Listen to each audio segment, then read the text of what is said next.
ነገረ ድነት ትምህርቷ ኦርቶዶክስ እኛን የወንጌል አማኞች አሁን እሱ ቅድም ደጋግሞ ሲናገር ነበር አይደል? የዘመኑ አይሁዶች ጴንጤዎች ናቸው ምናምን ነገር እያለ ማለት ነው። ኦኬ እኔ ደግሞ የዘመኑ ጣዖት አምላኪ ፈሪሳዊ የሆነችዋ ኦርቶዶክስ ተዋሕዶ ክርስቲያን ነች። ድብን ያለ ጣዖት ስለምታመልክ አንደኛ አጋንንትን ኦፊሻል ታመልካለች።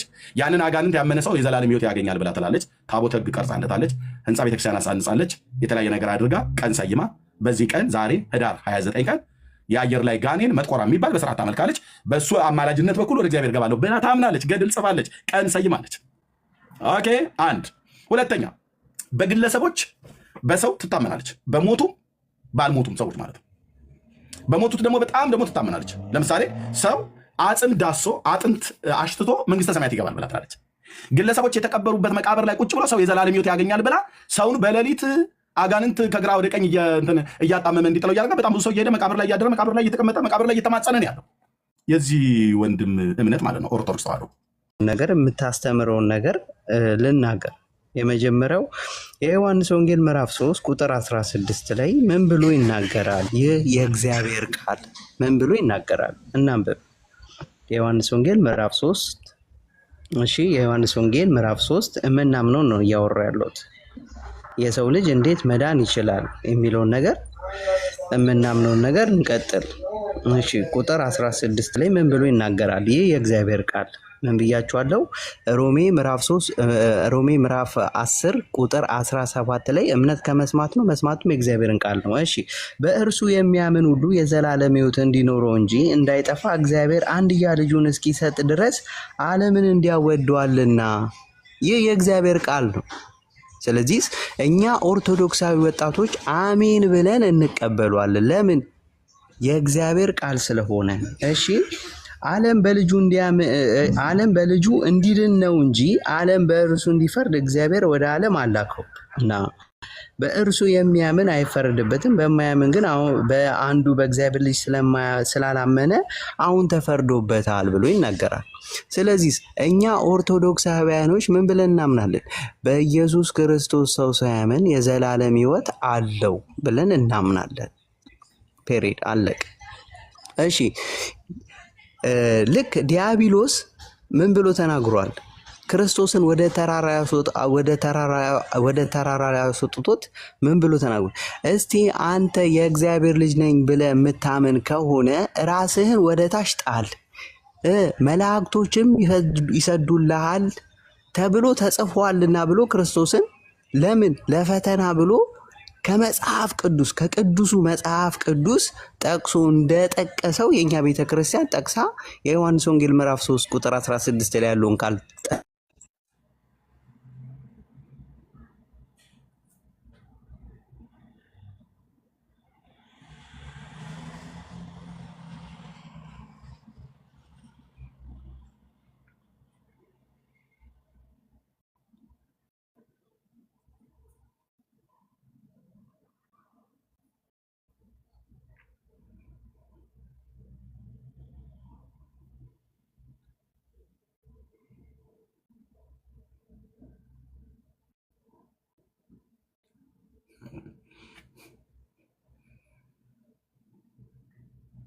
በቃ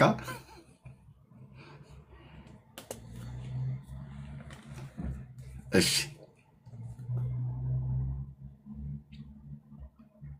አረገ እንዴ ወይስ ምንድን ነው?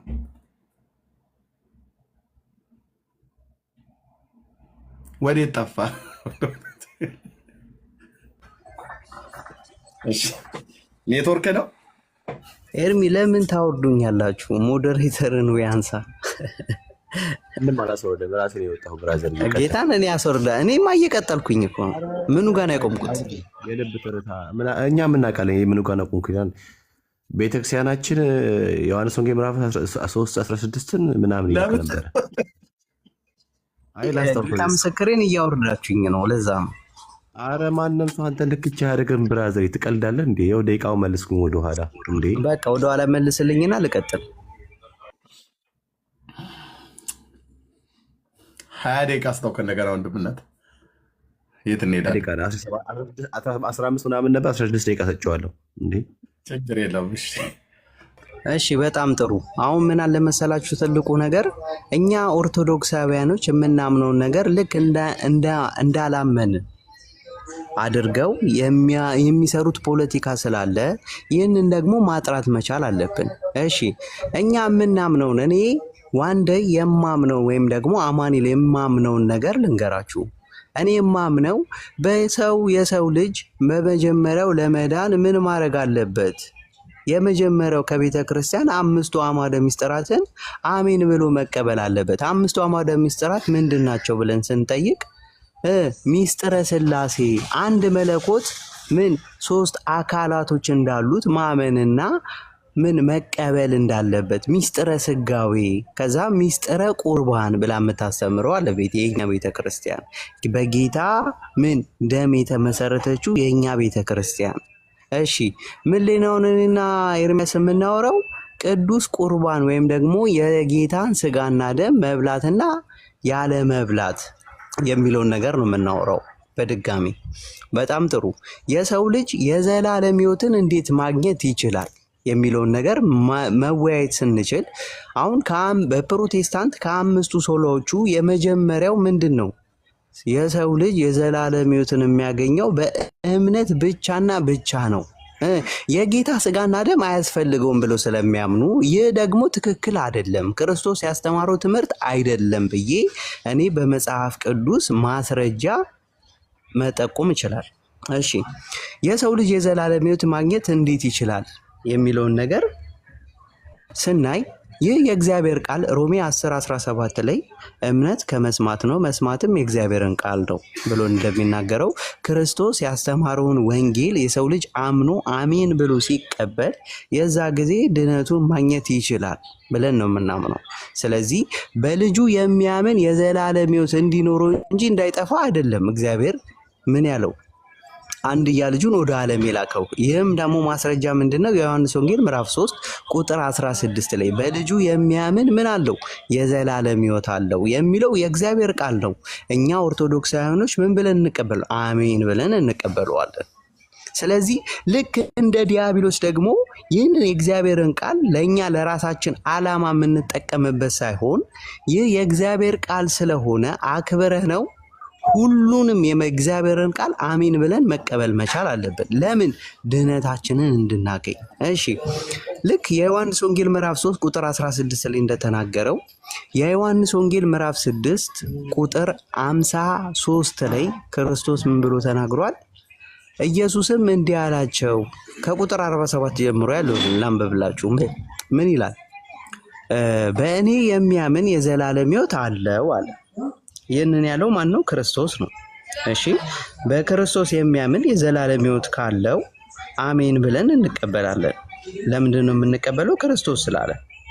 እሺ የዮሐንስ ወንጌል ምዕራፍ 6 ቁጥር ስንት ላይ? 46 ላይ ያለውን ቃል ላንብብላችሁ፣ ምክንያቱም የራሳቸውን ፖለቲካ ስለሚሰሩ ማለት ነው። እሺ ምን ብሎ ይናገራል የእግዚአብሔር ቃል? ክርስቶስ ምን አላቸው?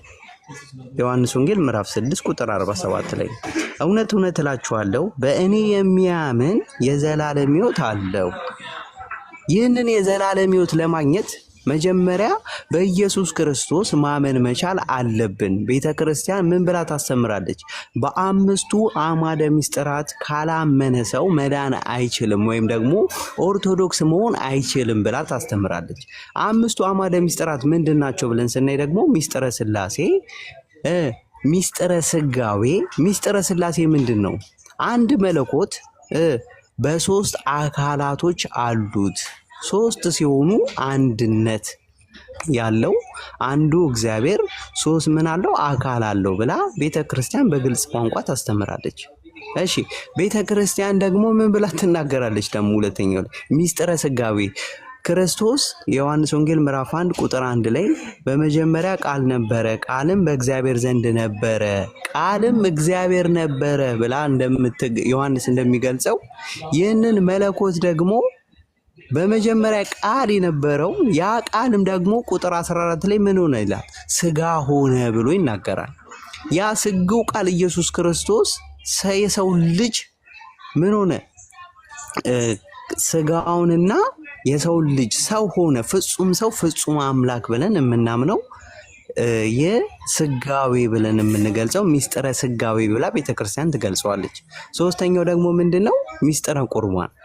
እሺ ሚስጥረ ቁርባን ማለት ምን ማለት ነው የሚለውን ነገር ደግሞ ከዚሁ ከእግዚአብሔር ቃል እኔ ቁጥር 47 ላይ የዮሐንስ ወንጌል ምዕራፍ 6 ቁጥር 47 ላይ ምን አለ ክርስቶስ? እውነት እውነት እላችኋለሁ በእኔ የሚያምን የዘላለም ሕይወት አለው። ይህንን የዘላለም ሕይወት ለማግኘት በመጀመሪያ ምን ማድረግ አለበት? አንድ ሰው አንድ ሙስሊም መጥቶ መጀመሪያ ለመዳን ምን ማድረግ አለበት ብሎ ሲናገር ምን ማድረግ አለበት? በልጁ ማመን መቻል አለበት። ቴንኪዩ በልጁ። ይህንን ደግሞ የምናሳየው ዮሐንስ ወንጌል ምዕራፍ 6 ቁጥር 47 ላይ ይህንን የሚናገረው ክርስቶስ ነው። አሜን ብለን የኛ ቤተክርስቲያን እንቀበለዋለን። እሺ ቁጥር 47 ላይ ምን ይላል? የህይወት እንጀራ እኔ ነኝ። እሺ አባቶቻችሁ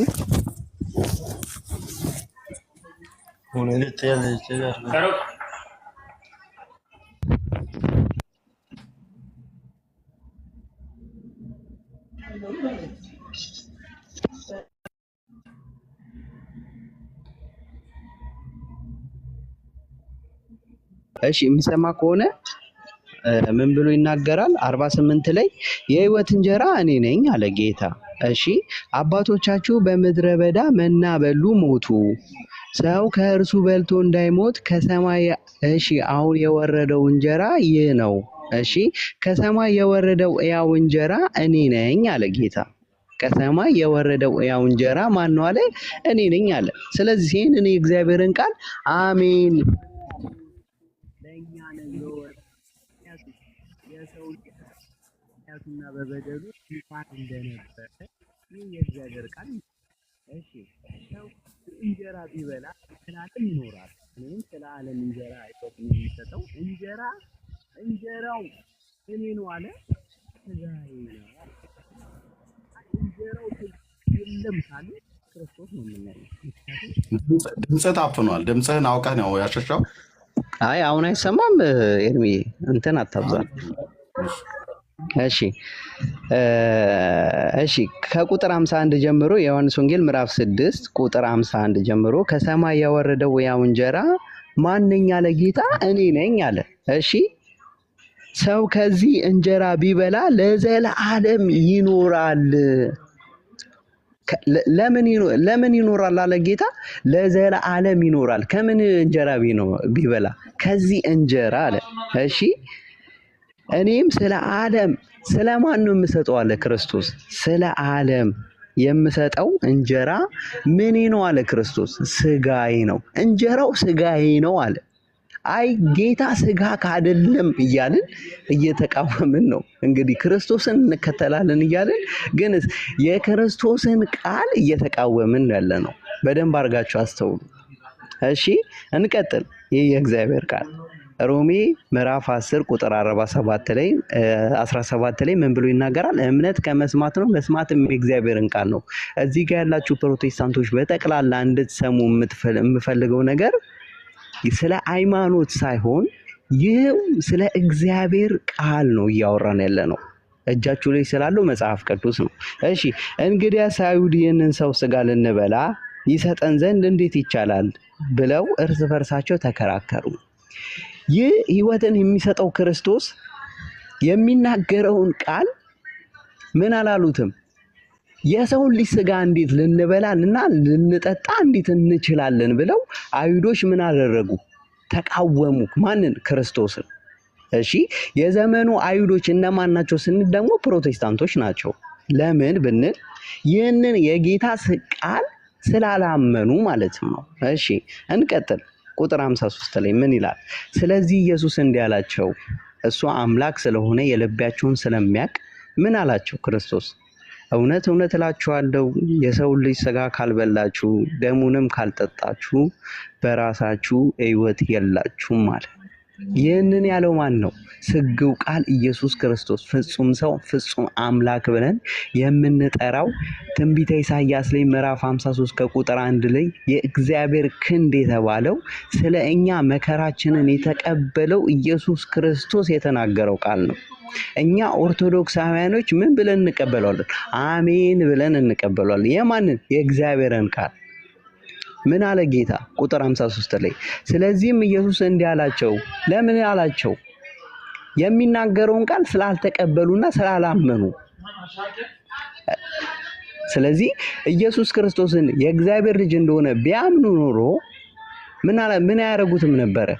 ባልሰቀሉትና እንደዚሁ ደግሞ ኢሳይያስ አስቀድሞ ባልነገረን ነበረ።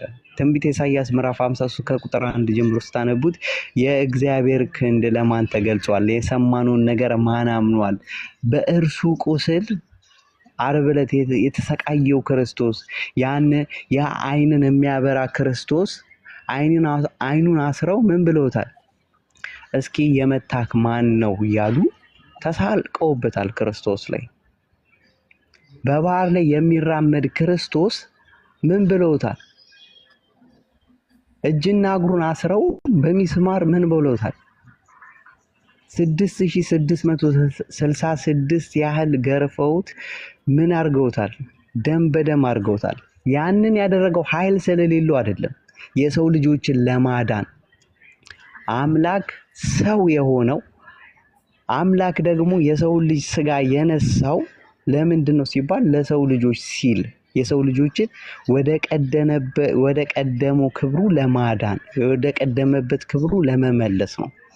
እሺ ይኸው ጌታ ምን አለ? ቁጥር 53 ላይ ስለዚህም ኢየሱስ እንዲህ አላቸው፣ እውነት እውነት እላችኋለሁ የሰው ልጅ አለ። የሰው ልጅ የሚለው ማንን ነው? ክርስቶስ ራሱን የሰው ልጅ በማለት ይጠራል። የሰው ልጅ የሚለው ማንን ነው? ታስታውሱ እንደሆነ በወንጌል ላይ ምን ብሎ ይናገራል ክርስቶስ? የሰው ልጅ ሰዎች ማን ይሉታል ብሎ ተናግሯል። አንዳንዶቹ ከነቢያቶች አንዱ ነው ይለዋል፣ አንዳንዶቹ ደግሞ ሙሴና ነቢያቶች ተመልሰው መጥቷል ይሏሉ ብሎ መልሶለታል። ማን? ሐዋርያቶቹ። ክርስቶስ ይህንን ብቻ ብሎ አላበቃም። እናንተስ እኔን ማን ትሉኛላችሁ ብሎ ጠይቋቸዋል። ጴጥሮስ ምን አለ? አንተ የሕያው የእግዚአብሔር ልጅ ክርስቶስ ነህ ብሎ መስክሮለታል።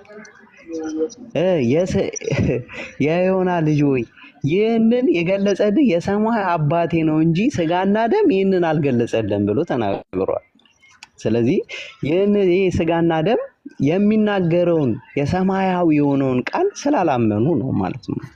እሺ እንቀጥል። ቁጥር 54 ላይ የተናጋሪው ክርስቶስ ነው። እንግዲህ በደንብ አድርጋችሁ አስተውሉ። የዘመናችን አይሁድ የምንላቸው ፕሮቴስታንቶች መሆናቸውን ማስረጃ ልስጥ። ስጋዬን የሚበላ ደሜን የሚጠጣ የዘላለም ሕይወት አለው፣ እኔም በመጨረሻ ቀን አስነሳዋለሁ። ይህ የሚናገረው ክርስቶስ ነው። ምን አለ ጌታ?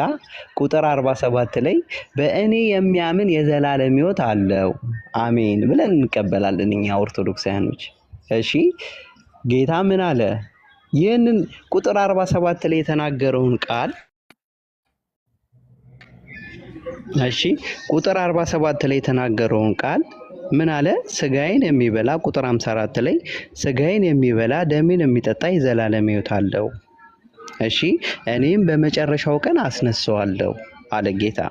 ስጋዬ እውነተኛ መብል ነው፣ ደሜም እውነተኛ መጠጥ ነውና ካለ ጌታ እንግዲህ የሚናገረው ጌታ ነው።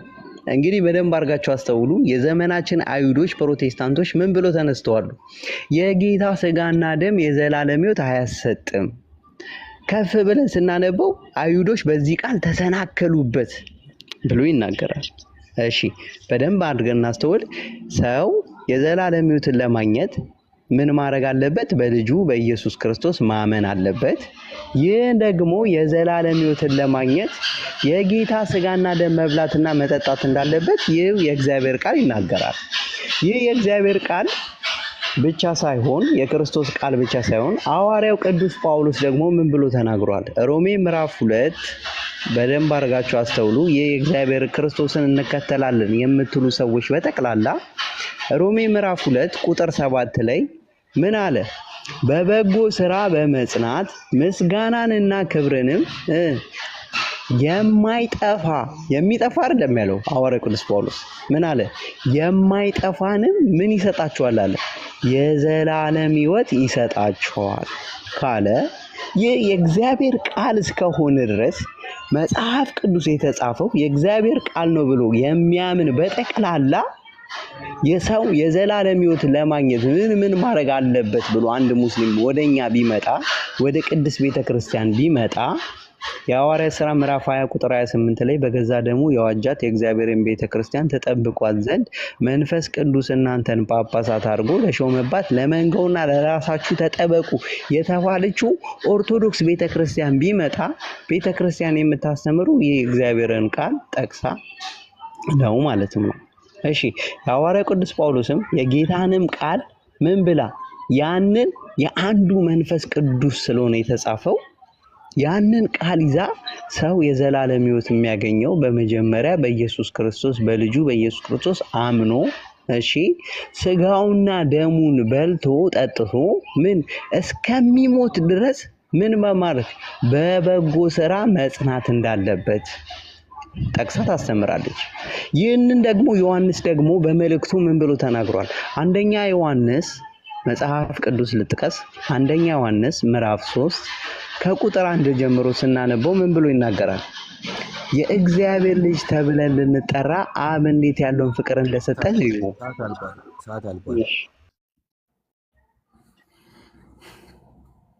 እሺ ቴንክ ዩ አንቺም አልሽ እኛም ሰማንሽ ይላሉ። እናንተም ስሙን እንግዲህ ከዚህ በኋላ ተባረኩ። እሺ በጣም እናመሰግናለን። እሺ ብሩኬ ላይ አንዳችሁ የትየው ላይ ወይ ብሩኬ ላይ አድርገው። እሺ ልክ ሲደረግል ጀምር ለሱ ደቂቃ ሳይደረግለት ተናገረ እንዳይባል አስቀምጣው። እሺ ቴንክ ዩ ተባረኩ። እግዚአብሔር አምላክ ይባረክ። ወንድማችን እንግዲህ ከኦርቶዶክስ እምነት ተከታይ ነው። ተዘጋጅቶ ነው የመጣው። ዲቤት ላድርግ ብሎ አለኝ። እኔ እንኳን ትንሽ በስጋ ደክሞኝ ነበር፣ ለመተኛ ታስቤ ነበረ። ግን ከመጣ ደግሞ እንደዚህ አይነቱን እድል ሊያመልጠኝ አይገባም። ራሱ ፎክሮ ምን አለ መጀመሪያው መግቢያ ላይ፣ ችግር የለውም እቀጥላለሁ። መግቢያው ላይ ምን አለን? እናንተ እውነተኛውን ክርስቶስን አታመልኩም፣ ስለዚህ እኔ በዚህ ጉዳይ ላይ ዲቤት ልገባ እፈልጋለሁ አለ። ጥሩ። ስለዚህ እኛ እውነተኛውን ክርስቶስን የማናመልክ ከሆነ እኔ እናገራለሁ፣ አንተም ትናገራለህ፣ ዲቤቱ ላይ እንግባ ተባል። ደቂቃ ተያዘ፣ ገባ፣ ወረደ። እንደገና ተመልሶ መጣ። ያው መጨረሻ አልፈልግም አለ። ምክንያቱም እውነተኛውን ክርስቶስ አታምኑም ብሎ ነበር። ዲቤት እንግባ ብሎ ራሱ ጠራ። ከዛ ደግሞ ደቂቃው እየሄደለት እያለ የለም ነገረ ድነት ላይ ይሆንልኝ አለ። ጥሩ። ሁለተኛውንም እንደገና ደግሞ ነገረ ድነትን ተቀብያለሁ። እንግዲህ እሱም የተናገረውን ሰምታችኋል። እኔም እቀጥላለሁ ማለት ነው። ቴንኪው። እኔን 20 ደቂቃ አልኩት ለእኔ ነው። እግዚአብሔር ይባረክ። እሺ መጽሐፍ ቅዱሳችን የእግዚአብሔር ቃል እኛ የኢትዮጵያ የወንጌል አማኞች የሆንን ኢትዮጵያን ብቻ ሳይሆን ኤርትራውያን ብቻ ሳይሆኑ በመላው ዓለም ያለን ኢቫንጀሊካል ወንጌላውያን አማኞች ነገረ ድነት ትምህርታችን መጽሐፍ ቅዱሳዊ ነው አይደለም ብሎ ለሚል ሰው ቢጠይቅ እኛን ከጠይቀን አዎ ነው፣ መጽሐፍ ቅዱሳዊ ነው። ብሉያትና አዲስ ኪዳን ላይ መሰረት ያደረገ የነቢያቱንና የሐዋርያቱን ትምህርት ማዕከል ያደረገ የማዕዘኑን ድንጋይ ክርስቶስ ያደረገ ጌታችን ኢየሱስ ክርስቶስ ያስተማረው የቀደሙ የብሉይ ኪዳን ነቢያት የተነበዩት የአዲስ ኪዳን ሐዋርያት የተናገሩት እንደዚሁም ደግሞ ነገረ መላእክት ቅዱሳን መላእክት ሁሉ ጭምር ሳይቀር በዚህ ስብከት ውስጥ ገብተው ተናግረዋል። የምስራቹን ተናግረዋል። ልክ ገብርኤል ከመልአኩ ጋር መጥቶ ከመላእክቱ ጋር መጥቶ የምስራቹን እንደተናገረ ማለት ነው።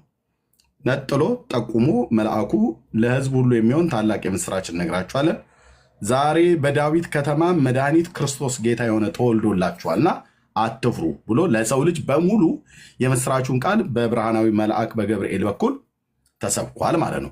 ያንን ስብከት ብቸኛ በዚህ ፕላኔት ላይ ብቸኛ በመልአኩ በኩል የተሰበከውን በቀደሙት የብሉይ ኪዳን ነቢያት የተተነበየውን በአዲስ ኪዳን ሐዋርያት የተሰበከውን በጌታችን በኢየሱስ ክርስቶስም የተነገረውን የምስራቹን ቃል ብቸኛ እዚህ ፕላኔት ላይ ሌሎችን ኦፌንድ ለማድረግ አይደለም፣ ብቸኛ ንጹሕን ወንጌል አስቀጥሎ እየቀጠለ ያለው የኛ የወንጌል አማኞች ቤተክርስቲያን ነው።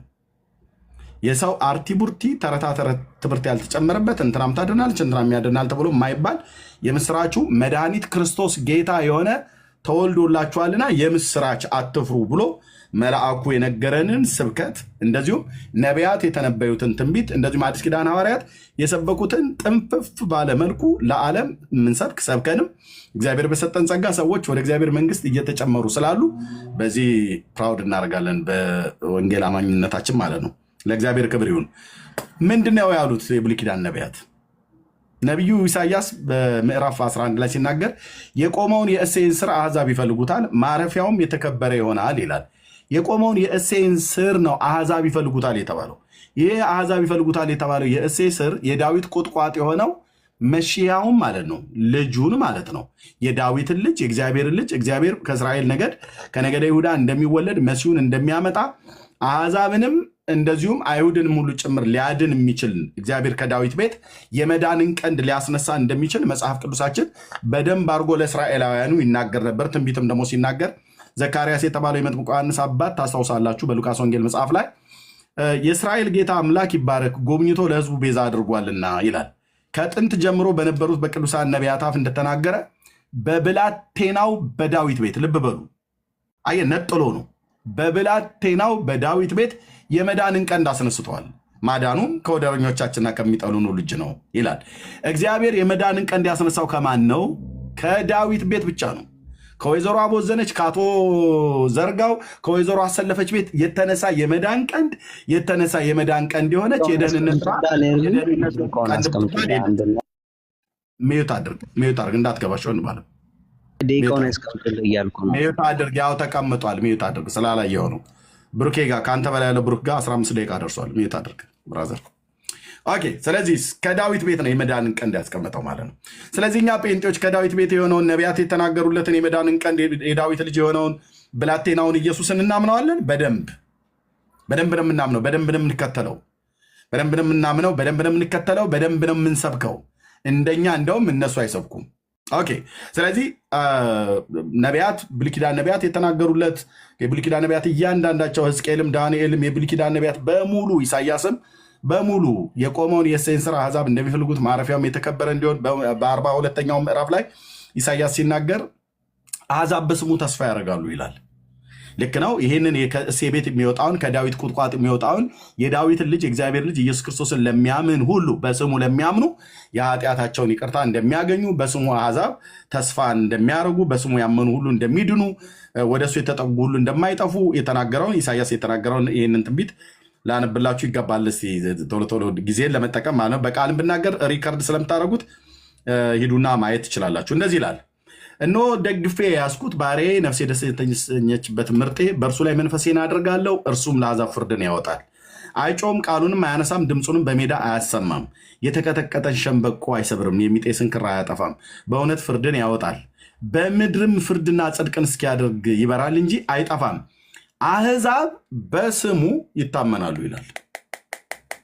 ይሄንን ባሪያዬን ብሎ ያለው ይሄ ቀጥታ ለመሲሁ የተነገረ ቃል ነው። አሕዛብ በስሙ ምን ይላሉ? ይታመናሉ። በስሙ በመታመናቸውስ ምን ይሆንላቸዋል? የዘላለም ድኅነት ነው።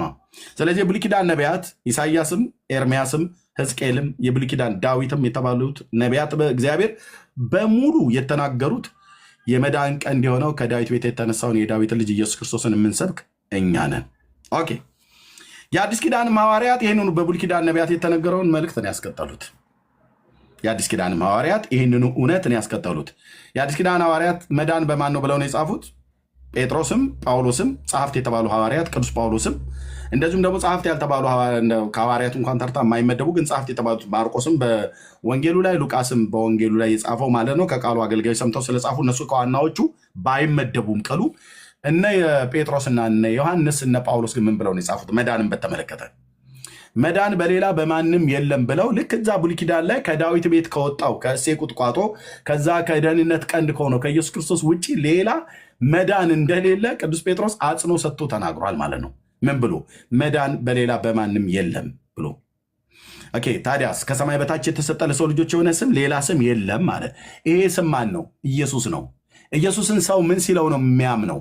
በእምነት ሲያምነው ነው ይለናል። መዳን በእምነት በእግዚአብሔር ኃይል ለተጠበቃችሁ ለእናንተ በሰማይ ቀርቶላችኋል ብሎ ጴጥሮስ በመልእክቱ ይናገራል። ቅዱስ ጳውሎስም ይህንኑ ነው ያለው። ጽድቅ፣ ድነት፣ የዘላለም ሕይወት፣ የዘላለም ተስፋ በክርስቶስ ኢየሱስ እንዳለ ሲናገር ቅዱስ ጳውሎስ እንደውም ሌሎቹ በጣም ብዙ የሚሰብኩ በነበሩበት ሰዓት ላይ አንዳንዶቹ ለወገኔ ይጠቅማል ብሎ የሚለውን በሚሰብኩበት ሰዓት ላይ እንዲህ አለ። አይሁድ ምልክትን፣ የግሪክ ሰዎች ጥበብን ይሻሉ፣ እኛ ግን የተሰቀለውን ክርስቶስን እንሰብካለን አለ። ለማ? ለሰው ዘር በሙሉ ለአይሁድ፣ ለአሕዛብ በሙሉ የተሰቀለው ክርስቶስ ነው የሚሰበከው። ኦኬ የተሰቀለው ክርስቶስ ነው መሰበክ ያለበትም ሰው ሚድነው ስለሱ ሲሰማ ነው ማለት ነው። ስለዚህ ቅዱስ ጳውሎስ የተሰቀለውን ክርስቶስ እንሰብካለን አለ። ጽድቅ በሱ በኩል ነው፣ ድነት በሱ በኩል ነው፣ የዘላለም ተስፋ በሱ በኩል ነው፣ የኃጢአት ስርየት በሱ በኩል ነው ብሎ ቅዱስ ጳውሎስ በ13 ነው በ14ቱ መልእክታት ጥንፍፍ አድርጎ የሰበከን እኛውን በወንጌላውያን አማኞች የምንሰብከውን የሐዋርያቱ ትምህርትን ነው እሱ የሰበከውን እኛ የምንሰብከው። እንደዚሁም ዮሐንስ በመልእክቱ ላይ በምዕራፍ 1 ቁጥር 1 ላይ ማለት ነው ሕይወት ተገለጠ አይተንማል እንመሰክራለን፣ ከአብ ዘንድ የነበረ ለእኛ የተገለጠውን የዘላለምን ሕይወት እናወራላችኋለን አለ። በነጠላ ነው የጠሩት። ልብ በሉ። ጴጥሮስን በነጠላ ነው የጠራው፣ ጳውሎስን በነጠላ ነው የጠራው። በብዜት የጠራው የለም። እንትናና እንትና የተባለለት እሷና እሳቸው እነሱና እነንትኑ አላሉ። በነጠላ ነው የጠሩት። ጴጥሮስም ዮሐንስም እንደዚሁም ጳውሎስም ሁሉ ጭምር ማለት ነው። ዮሐንስ ምን አለ? ሕይወት ተገለጠ እንመሰክር ማለት ነው። አይተንማል እንመሰክራለን፣ ከአብ ዘንድ የነበረው ለእኛ የተገለጠውን የዘላለምን ሕይወት እናወራላችኋለን። ሐዋርያቱ ለሰው ልጆች ያወሩት የዘላለም የሆነውን ከአብ ዘንድ የነበረው ለእኛ የተገለጠውን ጌታ ነው የሰበኩት ማለት ነው። ስለዚህ አባቶቻችን ሐዋርያት ሕይወት ተገለጠ አይተንማል ብለው ሲናገሩ የነገሩን ስለ ኢየሱስ ክርስቶስ ነው። ምክንያቱም ደህንነት በሱ በኩል ብቻ እንደሆነ አጽንኦ ሰጥተው ስለተናገሩ ማለት ነው። ኦኬ። ስለዚህ መዳን በማን ነው? በኢየሱስ ክርስቶስ ነው። ስለዚህ ወንጌላውያን አማኞች ትምህርታችን በብሉይ ኪዳን ነቢያት ሲፈተሽ ራይት ነው። በአዲስ ኪዳን ሐዋርያ ሲፈተሽ ራይት ነው። መላእክት በሰበኩት ሲፈተሽ ራይት ነው። ቲክ ነው የምታደርገው፣ አንድም ኤክስ አታደርግም። ኦኬ። በአባታዊ ትምህርት ተብሎ የሚባል ራይት ነው። መጽሐፍ ቅዱስ ሲጀምር የአባታዊ ትምህርት ብሎ የሚል የለም። ከመጽሐፍ ቅዱስ በኋላ በታሪክ ውስጥ የሚታወቁት ግን በመጽሐፍ ቅዱስ በብሉይና በአዲስ ኪዳን ሐዋርያቱም ነቢያቱም የብሉይ ኪዳን ነቢያት የአዲስ ኪዳን ሐዋርያት እንደዚሁም ደግሞ መላእክት ሁሉ ጭምር ሳይቀር ራሱ ሲወላችን ጌታ የሆነው የነቢያቱም የሐዋርያቱም የመላእክቱም ጌታ የሆነው ጌታችን ኢየሱስ ክርስቶስ ምንድን ነው ብሎ ያለው? መዳንን በተመለከተ ወደ ማንም ሂዱ አላለም። ወደ እኔ ኑ እኔ አድናችኋለሁ፣ እኔ ያሳርፋችኋለሁ፣ የዘላለም ሕይወትን እሰጣችኋለሁ ነው ብሎ ያለው። ስለዚህ በብሉይ ኪዳን ነቢያትና በአዲስ ኪዳን ሐዋርያት የተሰበከውን ጤነኛ የነጠረውን የሰውን ዘላለም የሚቀይር የኔን ዘላለም የቀየረ የእግዚአብሔር ልጅ ኢየሱስ ክርስቶስን ወንጌል የሚሰብኩ በዓለም ዙሪያ ወንጌላውያን ናቸው እንጂ የወንድማችን ኦርቶዶክስ አይደለም። ምክንያቱም እኛ ሁላችን ከዛ ነው የወጣ ነው ማለት ነው። እግዚአብሔር ከዛ ነው ያስመለጠን። ትውልዱም አሁን ከዛ እያመለጠ ስለሆነ ማለት ነው። እሺ ይህና ከተናገርኩኝ በእነሱ ግን ቤተክርስቲያን በኦርቶዶክስ ወንድማችን ቤተክርስቲያን ማለት ነው ቅድም እንደተናገረው ዮሐንስ ወንጌል መጽሐፍ ምዕራፍ 6 ላይ ያለ በኋላ ጥያቄ ላይ እንገናኛለን። ኦኬ። በእነሱ ቤተክርስቲያን ግን መዳን በኢየሱስ ክርስቶስ ብቻ በማመን ሮሜ መጽሐፍ ምዕራፍ 10 ቁጥር 17 ላይ ደጋግሞ ይጠቅሰው ነበር። ጥሩ ነው መጥቀስ፣ የእግዚአብሔርን ቃል ብጠቅሱ ጥሩ ነው።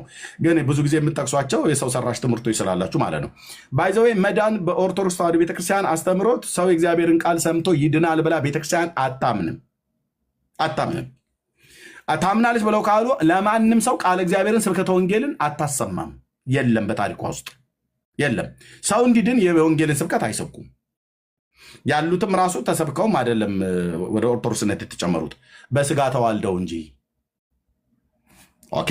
ኦርቶዶክስ በስብከት አልተባዛችም፣ በስጋ መዋለር የተባዛችው። ይሄ ደግሞ በታሪክ ውስጥ ማየት እንችላለን። ደቡብ ኢትዮጵያንም ምዕራብ ኢትዮጵያንም ሌላውንም አካባቢ ላይ የወንጌል ስብከት እኮ ገና ያልደረሰበት አንድ መዓት ነገር ነው ያለው። እሺ በኢትዮጵያ ኦርቶዶክስ ታሪክ ታዲያ በመጽሐፍ ቅዱስ ብቻ ነው ነገረ ድነት? አይደለም። ነገረ ድነት ትምህርቷ ኦርቶዶክስ እኛን የወንጌላውያን አማኞች አሁን እሱ ቅድም ደጋግሞ ሲናገር ነበር አይደል? የዘመኑ አይሁዶች ጴንጤዎች ናቸው ምናምን ነገር እያለ ማለት ነው። ኦኬ። እኔ ደግሞ የዘመኑ ጣዖት አምላኪ ፈሪሳዊ የሆነችዋ ኦርቶዶክስ ተዋሕዶ ቤተክርስቲያን ነች። ድብን ያለ ጣዖት ስለምታመልክ አንደኛ አጋንንትን ኦፊሻል ታመልካለች። ያንን አጋንንት ያመነ ሰው የዘላለም ሕይወት ያገኛል ብላ ትላለች። ታቦተ ሕግ ቀርጻለታለች። ህንፃ ቤተክርስቲያን አሳንጻለች። የተለያየ ነገር አድርጋ ቀን ሰይማ በዚህ ቀን ዛሬ ህዳር 29 ቀን የአየር ላይ ጋኔን መጥቆራ የሚባል በስርዓት ታመልካለች። በእሱ አማላጅነት በኩል ወደ እግዚአብሔር ገባለሁ ብላ ታምናለች። ገድል ጽፋለች። ቀን ሰይማለች። ኦኬ። አንድ ሁለተኛ በግለሰቦች በሰው ትታመናለች። በሞቱም ባልሞቱም ሰዎች ማለት ነው። በሞቱት ደግሞ በጣም ደግሞ ትታመናለች። ለምሳሌ ሰው አጽም ዳሶ አጥንት አሽትቶ መንግስተ ሰማያት ይገባል ብላ ትላለች። ግለሰቦች የተቀበሩበት መቃብር ላይ ቁጭ ብሎ ሰው የዘላለም ሕይወት ያገኛል ብላ ሰውን በሌሊት አጋንንት ከግራ ወደ ቀኝ እያጣመመ እንዲጥለው እያደረገ በጣም ብዙ ሰው እየሄደ መቃብር ላይ እያደረ መቃብር ላይ እየተቀመጠ መቃብር ላይ እየተማጸነ ነው ያለው። የዚህ ወንድም እምነት ማለት ነው ኦርቶዶክስ ተዋሕዶ። ማሳያ ላይ ኤርምያስ እንዴ በደንብ እንጂ አንተዬ በደንብ ነው ያለኝ እንጂ የዮሐንስ ዘጸገሮ የሚባለው ገድል ላይ ገድለ ዘርአ ብሩክ ላይ ገድለ እስትንፋሰ ክርስቶስ ላይ ሁሉ ጭምር በሙሉ ይህን የሚያወራው ገድለ ተክለ ሃይማኖትስ ቢሆን ይህን አይደል የሚያወራው? አዎ ለምሳሌ ሰው የዘላለምን ሕይወት ለማግኘት በኢየሱስ ክርስቶስ ብቻ ማመን አይጠበቅብህም በኦርቶዶክስ። ታዲያስ በአቡነ ተክለ ሃይማኖት መቃብር ማመን አለብህ። የት ነው ያለው? ደብረ ሊባኖስ። የምን ደቂቃው ገና ነው ወንድሞች። ኦኬ ደብረ ሊባኖስ አጽም ዳሰህ መቃብር ስመህ መቃብር ቤዛ ሆነ ትድናለህ ትላለች። ፍርፋሪ በልተህ ኃጢአት ይሰራ ይላል የዘላለምን ሕይወት መዳንን ታገኛለህ ብላ ታስተምራለች ኦርቶዶክስ። በተቅማጥ አምነህ ትድናለህ ብላ ትላለች። ትውከት በልተህ ትድናለህ የዘላለም ሕይወት ታገኛለህ፣ በቃል ኪዳናቸው ቡራኬ ተሳታፊ ትሆናለህ ብላ ትላለች ኦርቶዶክስ። የተጻፈ መጽሐፍቶቿ ቻለው። እንግዲህ የዘመኑ አይሁድ ማን ነው? ጴንጤ ነው ወይስ ኦርቶዶክስ? እንግዲህ አይሁድ ምን እንደሚያስተምር እዩት። ኦኬ እሺ ኦርቶዶክስ አሁንም በፍጡራን መቃብር በፍጡራን አጽም በመዳሰስ መታመን ብቻ ሳይሆን ከሰዎች በሚወጣ በአይነ ምድራቸው ከላይም ቮሚት ያድርግ ከታችም ያንሸራትህ ወይ ደግሞ ያስቀምጥም በሱ የማይታበል ነው። ቃል ኪዳናቸውን ታገኛለህ ብላ ትላለች። ይህም ብቻ አይደለም፣ አተላ ልሰህ አተላ ጸድቀህ ትድናለህ ብላ ትላለች። እንደ አሁን ቅድምሱ ቅዱስ ቁርባን ሲል ነበር አይደለ? አሳየዋለሁ በኋላ መጽሐፍቱን እያወጣው ማለት ነው። ደግሞ ያውቃል ማቤት እንደመጣ በደንብ ማወቅ አለብህ። ኦኬ አተላ ልሰህ አተላ ጸድቀህ ነው ጠጥተህ ትድናለህ ብላ ትላለች። እጣቢ ጠጥተህ የዘላለም ሕይወት የዘላለም ድነት ታገኛለህ ብላ ትላለች። ጭስ የመድኃኔ ዓለም ጭስ መሆኑን ብቻ አረጋግጥ እንጂ የአቦና የጊዮርጊስ የሚካኤል በሆኑን እንዳያታልሉ እንጂ ከጭስም ልዩነት ስላለው ማለት ነው። ለምሳሌ ጭሱን ስታገኘው የመድኃኔ ዓለም ነው ወይስ የኪዳነ ምሕረት ነው? የአርሴማ ነው ወይስ ያቦዘነች ነው ብለህ መጠየቅ አለብህ። ጭሱም ማለት ነው የመድኃኔ ዓለም ጭስ ነኝ ብሎ ካለ እንደምንም ማቀፍ ነው ያለብህ። እንደምንም ሊነካ ይገባል ያ ጭስ። ምክንያቱስ ጭሱ የነካው ይድናል ብላ ትላለች። ድርሳነ መድኃኔ ዓለም ወገድ ለመባጽ ላይ መልሱ ሊይዘው ይሁን በመድኃኔ ዓለም ደቂቃዬን ፖዛ አድርግልኝ መልስልኝ። ና ተመልሰህ ና ይነካኩትና ይሉታል ወንበዴ እንዲሉ ነካክተኸኛል ጴንጤውን ና መልሱት። ፈልጉና አፈላልጋችሁ አምጡ። ውርድ ከራስ ነው ቤካ ይሄ ልጅ ቢጠፋ እንዳትወጣ ና ወንድም አለም። እሺ ቴንኪዩ። እና ጭስ ነክቶት ይድናል ብላ ትላለች ቤተክርስቲያን ኦርቶዶክስ። እቺን ታዲያ አሁን ምንድነው ብላችሁ የምትሉት?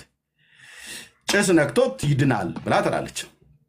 የእግር ጣቢ ጠጥተህ ትድናል ብላ ትላለች ኦርቶዶክስ። ነገር ድነት ነው። መጽሐፍ አምነ ታምረ ማርያም የሚባል መጽሐፍ ተረታ ተረት መጽሐፍ አንብበህ ትድናለህ፣ ኃጢአት ይሰራ ይላል። ቅዱስ ቁርባን የመቁረብ ያህል ነው ብላ ትላለች። ፂምና ጥፍር ከሰው እጅ ላይ እንደዚህ ቁርጥ የሚለው ጥፍር ይሄንን አስረ እንደ ቀበቶ እዚህ ወገብህ ላይ ብታስረው 22 ትውልድህ ይድናል ብላ ትላለች የኢትዮጵያ ኦርቶዶክስ ተዋሕዶ ቤተክርስቲያን። በእውነት ኦኬ ይሄ ሁሉ ነገር ድነት ትምህርቷ ነው የቤተክርስቲያኒቱ በጥቂቱ ቢያንስ ማለት ነው።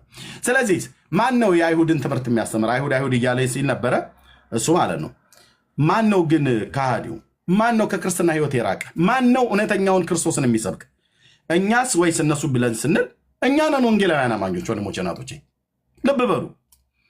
እኔ በኢትዮጵያ የወንጌል አማኞች ቤተክርስቲያን ውስጥ ያለው ሚዩት አድርግ ሚዩት ብቻ ነው የምታደርገው ወንድሜ። ቻለው አንዴ መታል እንደ ቡሄ ልጅ በከብት መርፌ ነው የምሰጠህ ይሄንን የጽድቅ እውነት ማለት ነው። ቴንኪው። ዲቤት ነው ደቂቃ ላይ ነው የምትገባው። ቴንኪው ወንድም ማለት ኦኬ።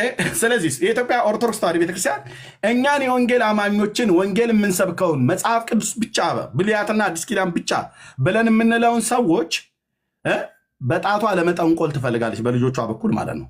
ቻለው እንጂ ወንድም ማለት የአየር ላይ ጋኔን እኮ ዛሬ ዓመቱ ነው የወሩ ነው 29 ነው ቀኑ። ኦኬ ቀኑ 29 ነው። የአየር ላይ ጋኔን ጭራቅ የሆነ ጋኔን አባትህ አቡነ ተክለ ሃይማኖትና እስትንፋሰ ማነቸው ከአቡነ ተክለ ሃይማኖት ጋር የነበሩት አንድ አባት አሉ። ስማቸውን ብቻ አስታውሱኝ ታቁት። እነሱ ሁለት አባቶች ያጠመቁት ሰይጣን አለ። ኦኬ ሰይጣን አጥምቀውልህ በዛሬ ቀን ታቦተ ሕግ ተቀርጾለት ውሏል ማለት ነው። አጋንንትን የዘለ አቡነ ዜና ማርቆስ ቴንኪዩ። አቡነ ዜና ማርቆስና አቡነ ተክለ ሃይማኖት ያጠመቁት ሰይጣን ዛሬ በ19 ዕለት ይውላል። ሁሌ ድርብ ነው። ከባለ ወልድ ጋራ ሰይጣን ተደርቦ ታመልካላችሁ። እናንተ ናችሁም ታስተምሩት የሐዋርያትን ትምህርት ወይስ እኛ? እኛ የወንጌል አማኞች ወይስ እናንተ ብለህ ስንል እኛ የወንጌል አማኞች ነን የምናስተምረው፣ የወንጌል አማኞች ነን የምንሰብከው። ድነት በእግዚአብሔር ላይ በኢየሱስ ክርስቶስ በማመን ነው። ታዲያ እንዴት ይገኛል? በእግዚአብሔር ላይ በኢየሱስ ክርስቶስ የሚያምን ሁሉ የኃጢአቱን ይቅርታ ያገኛል። ቅድም እሱም ራሱ ደጋግሞ እንደጠቀሰው በዮሐንስ ወንጌል መጽሐፍ ምዕራፍ 3 ቁጥር 16 ላይ በእርሱ የሚያምን ሁሉ የዘላለም ሕይወት እንዲኖረው እንጂ እንዳይጠፋ እግዚአብሔር አንድያ ልጁን እስኪሰጥ ድረስ ዓለምን እንዲወዷል ይላል። ዓለም በልጁ አምኖ ዓለም በልጁ አምኖ እንዲድን እንጂ በዓለም እንዲፈርድ እግዚአብሔር ወደ ዓለም አላከውም። በእርሱ የሚያምን በእግዚአብሔር ልጅ ማለት ነው። በእርሱ የሚያምን አይፈረድበትም። በማያምን ግን በአንዱ በእግዚአብሔር ልጅ ስም ስላላመነ አሁን ተፈርዶበታል ይላል። ፍርዱም ኩነኔውም ያለው በእግዚአብሔር ልጅ በማመንና ባለማመን ላይ ነው ማለት ነው። ግልጽ ነው። በግዕዝ ውስጥ መደበቅ የለም። እዚህ ግልጽ ነው የምናገረው። በግዕዝም ቢሆን ብትመጣ ይዛለሁ ማለት ነው። ነገሩ አታውቀውም አንተ፣ ጆሮን የሚቆርጡት ግዕዙ ማለት ነው። የለም በእርሱ የሚያምን ሁሉ የዘላለም ሕይወት አለው ይላል። ኦኬ፣ በክርስቶስ ኢየሱስ ሰው ሲያምን ይድናል ማለት ነው። ሲያምን ኢየሱስ ጌታ እንደሆነ በአፉ ይመሰክራል፣ እግዚአብሔርም ከሙታን እንዳስነሳው በልቡ ያምናል። ስለዚህ በአፉ የመሰከረ ጌትነቱን በልቡ ያመነ ከሙታን መነሳቱን ያ ሰው ይድናል፣ ያ ሰው ይጸድቃል። ለዚህ ነው በሮሜ መጽሐፍ ምዕራፍ 10 ላይ ቅድም እሱ ሲናገር የነበረው በተለይ ከቁጥር 9 ጀምሮ ኢየሱስ ጌታ እንደሆነ በአፍህ ብትመሰክር እግዚአብሔርም ከሙታን እንዳስነሳው በልብ ብታምን ትድናለህ አለ። በልብ ምን ብትል? ብታምን ትድናለህ። ሰው በልቡ አምኖ ይጸድቃል፣ በአፉም መስክሮ ይድናል። አንዱ ጌታ የሁሉ ጌታ ነው፣ ለሚጠሩት ሁሉ ባለጠጋ ነው፣ የጌታን ስም የሚጠራ ይድናል። ይሄ ነው የሐዋርያቱ ስብከት፣ ይሄ ነው የነቢያቱ ትንቢት፣ ይሄ ነው የጴንጤው ስብከት። ኦርቶዶክስ ግን የጌታን ስም የሚጠራ ይድናል ብላ አትልም። የእመቤቴንም ስም የሚጠራ ይድናል፣ የአርሴማን የሚጠራ ይድናል፣ የተክልዬንም ስም የሚጠራ ይድናል ብላ ትላለች። ስሟ ስንቅ ነው የእመቤቴ እያለች ዙረት ይዞራሉ፣ ህዝቡንም ሲኦል ይከታሉ። የዚህ ሰው ቤተክርስቲያን ማለት ነው። ቻለው እንግዲህ ወንድም ማለት ጥርስን ንክስ አድርገህ እንደምንም መያዝ ነው። ኦኬ። ስለዚህ ስሟ ስንቅ ነው እመቤቴ የሚባል የለም። የባልቴቶች ዘፈንና የባልቴቶች ተረት ነው። ለዘላለም ህይወትም ይሁን ለምድርም ይሁን ለየትኛውም ነገር እግዚአብሔር የሰጠን አንድ ስም ነው። ከስሞች ሁሉ በላይ የሆነ የእግዚአብሔር ልጅ የኢየሱስ ክርስቶስ አዳኝ፣ ገናና፣ ሞገስ ያለው፣ ኃይል ያለው፣ ጥበብ ያለው፣ ማዳን የሚችል የዘላለም አምላክ ማርያምም ሚካኤልም ገብርኤልም የተፈጠረ ፍጥረት ያለም የሚኖርም ወደፊትም የሚመጣ በሙሉ ወድቀው የሚሰግዱለት፣ ወድቀው የሚያመልኩት፣ ወድቀው የሚንበረከኩለት ለሚያምኑትም የሚያድን ስም ነው። በኢዮኤል ትንቢት መጽሐፍ እንደተናገረው ምዕራፍ 2 ላይ በመጨረሻው ዘመን እንዲሆናል ብሎ ባለበት ላይ የጌታን ስም የሚጠራ የእግዚአብሔርን ስም የሚጠራ ይድናል ብሎ ተናግሯል። ልክ ነው። ቅዱስ ጳውሎስ በሮሜ መጽሐፍ ምዕራፍ 10 ላይ ያን ኢዮኤል የተናገረውን አምጥቶ የተናገረው የጌታን ስም የሚጠራ ይድናል ይላል። የጌታን ስም ሰው ጠርቶ ለመዳን ምን ማድረግ አለበት? ስብከተ ወንጌል መስማት አለበት። ስብከተ ወንጌል ሰው ደግሞ እንዲሰማ ሰባኪ መላክ አለበት። ማን የሚልከው? እግዚአብሔር የሚልከው። የላካቸው ሰዎች ወጥተው ምደው ብለው የሚለው እመቤቴ ታማልዳለች ታድናለች ብለው አይደለም የሚሰብኩት። ኢየሱስ ያድናል፣ ኢየሱስ ጌታ ነው፣ ለሰው ልጆች በደልና ኃጢአት ሞቶልሃል፣ በስሙ ብታምን ንስሐና የኃጢአት ይቅርታን ያገኛል ብለው ይሰብካሉ። እንደኔ አይነት ሰባኪ ማለት ነው። የተላኩቱ ይሰብካሉ። ሰዎች ሲሰሙን ቃል እግዚአብሔርን ሲሰሙ ያምናሉ፣ በልባቸው ሲያምኑ ይድናሉ። ከዳኑስ ከእግዚአብሔር ፍርድ ነፃ ወጥተዋል ማለት ነው። አዳኙ ማን? ኤርሚያስ በፍጹም ጴንጤዎች በፍጹም ማለት ኤርሚያስም ጴንጤዎችም እዚህ ያሉ የምንሰብከው ኢየሱስ ግን ያድናል። ይህንን በስብከት ሞኝነት በኩል ሰዎች እንዲድኑ የእግዚአብሔር በጎ ፍቃድ ስለሆነ የምስራቹን ቃል እኛ ብቻ እዚህ ፕላኔት ላይ እኛ ብቻ የወንጌል አማኞች የተባለን በዓለም ዙሪያ መጽሐፍ ቅዱስን ይዘን ወጥተን አምላካችን ኢየሱስ ያድናል ብለን የምንሰብክ ብቸኛ ሰባኪዎች እኛ ነን። ስለዚህ ጌታ ይባረክ። ቴንክ ዩ። ሰዓቴ እንጨርሻለን። በጣም ጥሩ። የመጀመሪያው ነገር እዚህ ጋር ያላችሁ ሰዎች በደንብ አድርጋችሁ ስሙ። 10 ደቂቃ አስቀምጥለት ነው ግን እንትን ጫጫታ አለ ትንሽ እንደ ቅድሙ የቅድሙ ቦታ 10 ደቂቃ እንደ ቅድሙ አስተካክል። ጥሩ ኔትወርክ እንጠብቃለን። ሰጥ ያለ ቦታ አሁን። እሺ፣ ታፕታፕ ኮፒ ሊንክ አድርጉ። ማህበረ ቅዱሳን ተባረኩ። እሺ፣ ተሰጠኝ 10 ደቂቃ ልቀጥል። አስቀምጥለት ወንድምነት። ኦኬ፣ እሺ፣ መልካም። የመጀመሪያው ነገር ወንድማችን ገርላትን እየጠቀሰ ነበር።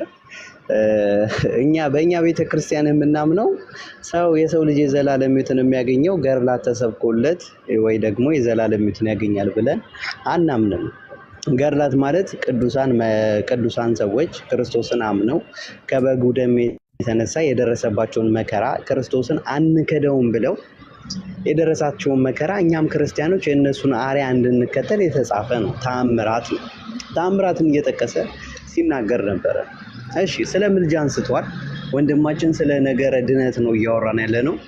ይህን ደግሞ የእግዚአብሔርን ቃል ስለማይቀበል ፊልጵስዩስ ምዕራፍ 2 ቁጥር ከ1 ጀምሮ ምን ብሎ ይናገራል? እግዚአብሔርን በመምሰልና በጭምት ጸጥ ዝግ ብለን እንድንኖርና ጸሎትና ምልጃ ስለ ሰዎች ሁሉ ስለ ነገስታት ሁሉ እንዲደረግ ከሁሉ በፊት እመክራለሁ አለ። ማን? ሐዋርያው ቅዱስ ጳውሎስ።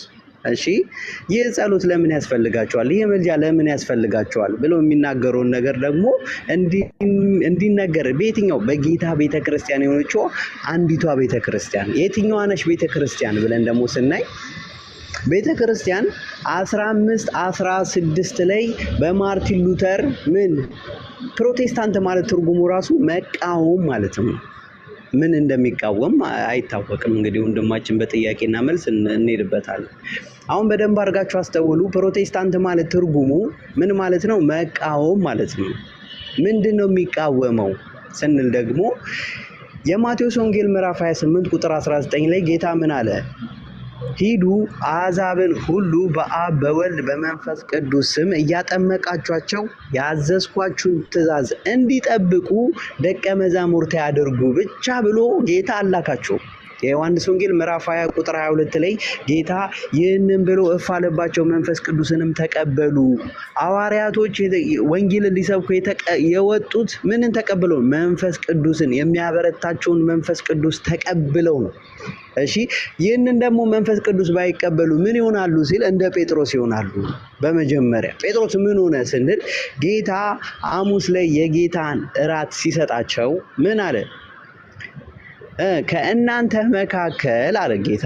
እሺ ምን አለ ጌታ? ጴጥሮስ ሆይ እሺ ምን አለ ጌታ? ዛሬ ሌሊት አለውና ምን አለ? 3 ጊዜ ትክደኛለህ አለው። በደንብ አድርጋችሁ አስተውሉ። ምን 3 ጊዜ ትክደኛለህ?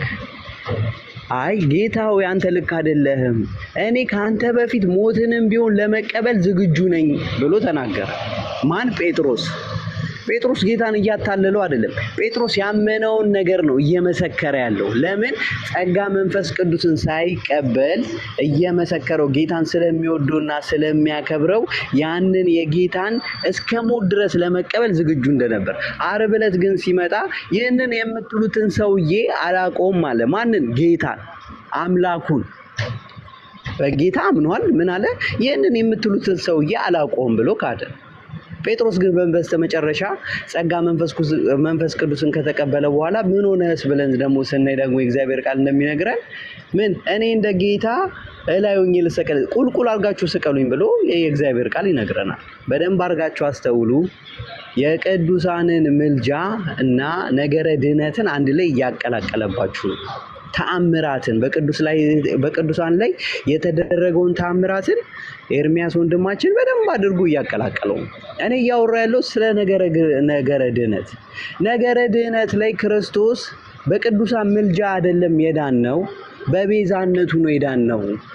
ቤዛ ሆኖ ያዳነን አንድም ሰው የለም። በደንብ አድርጋችሁ አስተው። ቤዛ ሆኖ ያዳነን አንድም ሰው የለም። እኛ ምናምን እሺ አሁን ሰዎች ሁሉ ሊድኑና እውነቱን ወደ ማወቅ ሊደርሱ በእግዚአብሔር ፊት ደስ የሚያሰኝ ይህ ነው። ፊልጵስዩስ ምዕራፍ 2 ቁጥር 2 ላይ እንደሚናገረው ሐዋርያው ቅዱስ ጳውሎስ ከላይ ምን ብሏል? ምልጃና ጸሎት ስለ ነገስታት ሁሉ እንዲደረግ ከሁሉ በፊት እመክራለሁ ካለ በኋላ ያ ምልጃ ለምን ይጠቅማቸዋል? ሰዎች ሁሉ ሊድኑና እውነቱን ወደ ማወቅ ሊደርሱ በሚወድ በእግዚአብሔር ፊት ደስ የሚያሰኝ ይህ ነው አለ። ስለዚህ የቅዱሳኖች ምልጃ በጣም ያስፈልገናል ወንድማችን።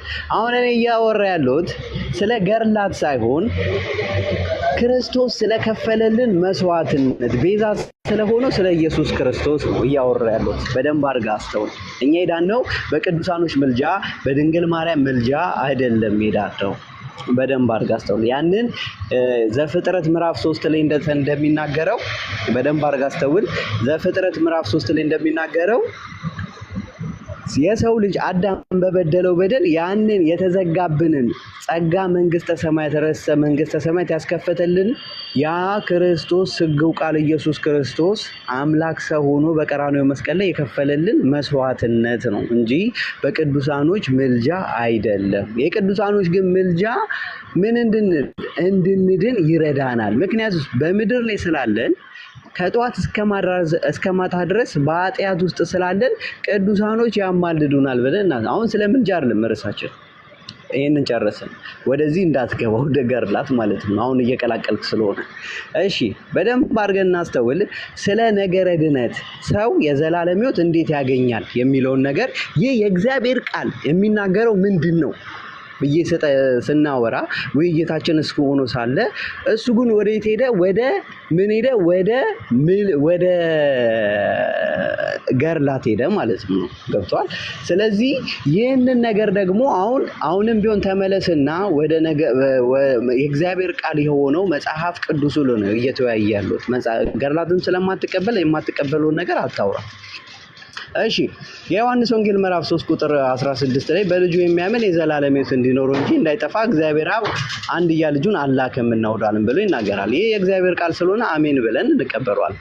የዮሐንስ ወንጌል ምዕራፍ 6 ቁጥር 54 ላይ ስጋዬን የሚበላ ማነው ተናጋሪው? ክርስቶስ። በደንብ አድርጋችሁ አስተውሉ። ክርስቶስ ነው የሚናገረው። ስጋዬን የሚበላ ደሜንም የሚጠጣ ምን አለው አለ? የዘላለም ሕይወት አለው አለ። ቁጥር 47 ላይ ከፍ ብላችሁ ስታኑ በእኔ የሚያምን የዘላለም ሕይወት አለው።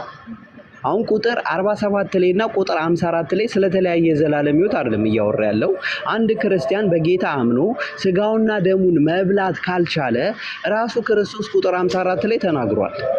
እኔ የማወራው የምጠቅሰው የፕሮቴስታንትን የሉተሪያን የእምነት መግለጫና ኤርሚያስ የሚቀበለው የሙሉ ወንጌል የእምነት መግለጫን እየጠቀስኩ አይደለም። ምክንያቱም እርስ በርሳቸው ስለተለያዩ፣ የተለያየ ትምህርት ስለሌላቸው፣ የተለያየ መንፈስ ቅዱስ ስለገለጸላቸው ምን ያ ለምን ሆነ ደግሞ ብለን ስናስብ ደግሞ ያ የአውሬው መንፈስ ስለሚገልጽ ነው። እኛ ከሰበክንላችሁ ወንጌል ውጪ ምን መላእክቶችም ቢሆን በዚህ ወንጌል አለ ብለው ቢሰብኳችሁ እንዳትቀበሉ አለ። ይህ የሚለው እግዚአብሔር ቃል ሐዋርያው ቅዱስ ጳውሎስ ነው የሚናገረው። ይህንን ቃል ደግሞ አሜን ብሎ የማይቀበል ከሆነ ይህ ጸረ ክርስቶስ ነው። እኔ እያወራ ያሉት የእግዚአብሔርን ቃል እየጠቀስኩ ነው። በደንብ አድርጋችሁ አስተውሉ። እሺ፣ ጌታ ምን አለ? በደንብ አድርጋችሁ አስተውሉ። እዚች ጋር ይህ የጌታን ቃል ነው እየተናገርኩ ያለው። የጌታ ያስተማሩን ትምህርት ነው። ጸረ ክርስቶስ ማለት ምን ማለት ነው ብለን ስናገር ክርስቶስ ያስተማረውን ወንጌል የማይቀበል አይ ትክክል አይደለም ብሎ የሚክድ ማለት ነው። እሺ፣ ጌታ ምን አለ? ስጋዬን የሚበላ ደሜንም የሚጠጣ ምን አለው አለ? የዘላለም ሕይወት አለው። ተናጋሪው ክርስቶስ ነው። አይ ጌታ ያንተ ስጋና ደም የዘላለም ሕይወት አያሰጥም ካለን ቁጥር 53 ላይ ራሱ ጌታ ምን አለ? ኢየሱስም እንዲህ አላቸው የሰውን ልጅ የሚሰጣችሁ አለ። እሺ፣ ስጋውና ደሙን ካልበላችሁ በራሳችሁ ሕይወት የላችሁም ማለት። በደንብ አድርጋችሁ አስተውሉ። እሺ፣ አሜን ብለን እኛ እንቀበላለን። ወንድማችን ግን ምን ብሎ ይቀበላል? የጌታና ስጋና ደም የዘላለም ሕይወት አያሰጥም እያለ እየተቃወመ ያለው ከእኔ ጋር ሳይሆን እየተቃወመ ያለው ከክርስቶስ ጋር ነው። በደንብ አድርጋችሁ አስተውሉ። እዚች ጋር የክርስቶስ መጽሐፍ ቅዱስን የማታነቡ ፕሮቴስታንቶች ይህ የእግዚአብሔር ቃል ስለሆነ ወደ እግዚአብሔር ቃል እንድትመለሱ ነው። ሐዋርያው ቅዱስ ጳውሎስ ምን አለ? ሮሜ ምዕራፍ 2 ቁጥር 7 ላይ በበጎ ስራ በመጽናት አለ። እሺ፣ ምስጋናንና ክብርንም የማይጠፋንም የዘላለም ሕይወት ይሰጣቸዋል። አንድ ክርስቲያን ምን ማድረግ አለበት? በጌታ ማመን ብቻ አይደለም። ጌታን የግል አዳኝ አድርጎ እነሱ እንደሚሉት ወደ ላይ ከፍ አድርጎ ጌታን የግል አዳኝ አድርጌ ተቀብያለሁ እኔ መንግስተ ሰማያት ነኝ ያለሁት የሚል ይህ የሰው የፈጠረው ማርቲን ሉተር የፈጠረው ፍልስፍና 1516 ላይ የተፈጠረ ፍልስፍና ነው። ለምን? የጌታ ትምህርት ያ ስላልሆነ፣ ሐዋርያቶቹ የሚናገሩት ያ ስለሆነ። ሐዋርያው ቅዱስ ጳውሎስ ምን አለ? በበጎ ስራ በመጽናት ምስጋናንና ክብርን የማይጠፋን የዘላለም ሕይወት ይሰጣቸዋል ካለ አሜን ብለን ምን መቀበል ነው። ፊልጵስዩስ ምዕራፍ 2 ቁጥር 12 ላይ በበጎ ስራ በመጽናት በፍርሃትና በመንቀጥቀጥ የራሳችሁን መዳን ፈጽሙ። አንዴ አንተም ከደቂቃ በላይ ሄዳል፣ እኔም አንዴ ላውራ አልጨረስኩም። አንድ ነው። አይ እኔ ላይ አትግባ። እሱ ሰዓት አልቆ እኔም ዝም ብዬ ነው ያዳመጥኩት። ቤኪ ለምን ትረበሻለህ? አንድ ያልጨረስም የእግዚአብሔር ቃል ነው የሚወራው። የእግዚአብሔር ቃል ክብር ይኖረው። ስማ የኔ ወንድም 3 ደቂቃ ስጠው አለ አዳምጥ። ቤኪ አንድ ደቂቃ ልስጠው። አንድ ደቂቃ እሺ፣ አንድ ቀስን ችግር የለውም።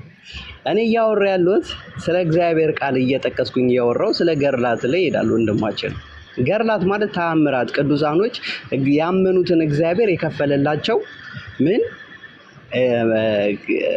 መስዋዕትነት ወይም ደግሞ ያ የእግዚአብሔር ቃል የሆነው ምን የሆነው ተአምራት የተደረገላቸው ለአመኑ ክርስቲያኖች የተደረገ ነገር ነው። ይህና የነገረ ክርስቶስ ወይም ደግሞ ክርስቶስ የከፈለልን ቤዛ የሆነን ነው እያወሩ ያሉት።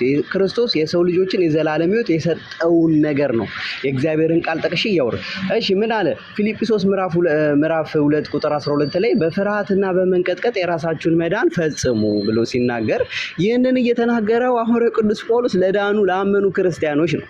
በደንብ አድርጋቸው አስተውሉ። ምንድነው የሚፈጽሙት? ክርስቶስ ኦልሬዲ አምነው ተቀብለዋል። ክርስቶስን ወደ መምሰል ደረጃ ካላደጉ ምን ይሆናሉ ብለን ደግሞ ስናይ አንደኛ ዮሐንስ ምዕራፍ 3 ቁጥር 7 ላይ ልጆች ሆይ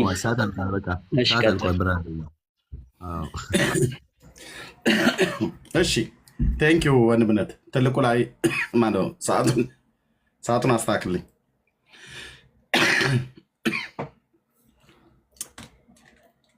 እሺ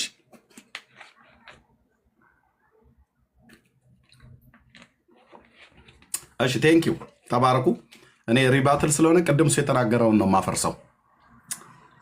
እንደሱ ሜዳውን ዝም እያሮጥም እንትን ሚዳቋና ድኩላ እንደሚያባርር ሰው ዝም ሜዳውን አሮጥም። ሪባትል ነው። ቅድም እሱ የተናገረው ላይ እዚህ ስለጻፍኩት እያንዳንዱ ላይ እናገርበታለሁ። እሺ እሱ ምን አለ ቅድም ገና ከመጀመሪያው ሲጀምር የሰው ልጅ እንዴት ይድናል ብሎ ካለ በኋላ በሮሜ መልክ መጽሐፍ ምዕራፍ 10 ቁጥር 17 ላይ ያለውን እግዚአብሔርን ቃል ጠቀሰ እና ያለ ሰባኪ እንዴት ይሰማሉ ብሎ አለ። ጥሩ የእግዚአብሔር ቃል ይላል። ልክ ነው።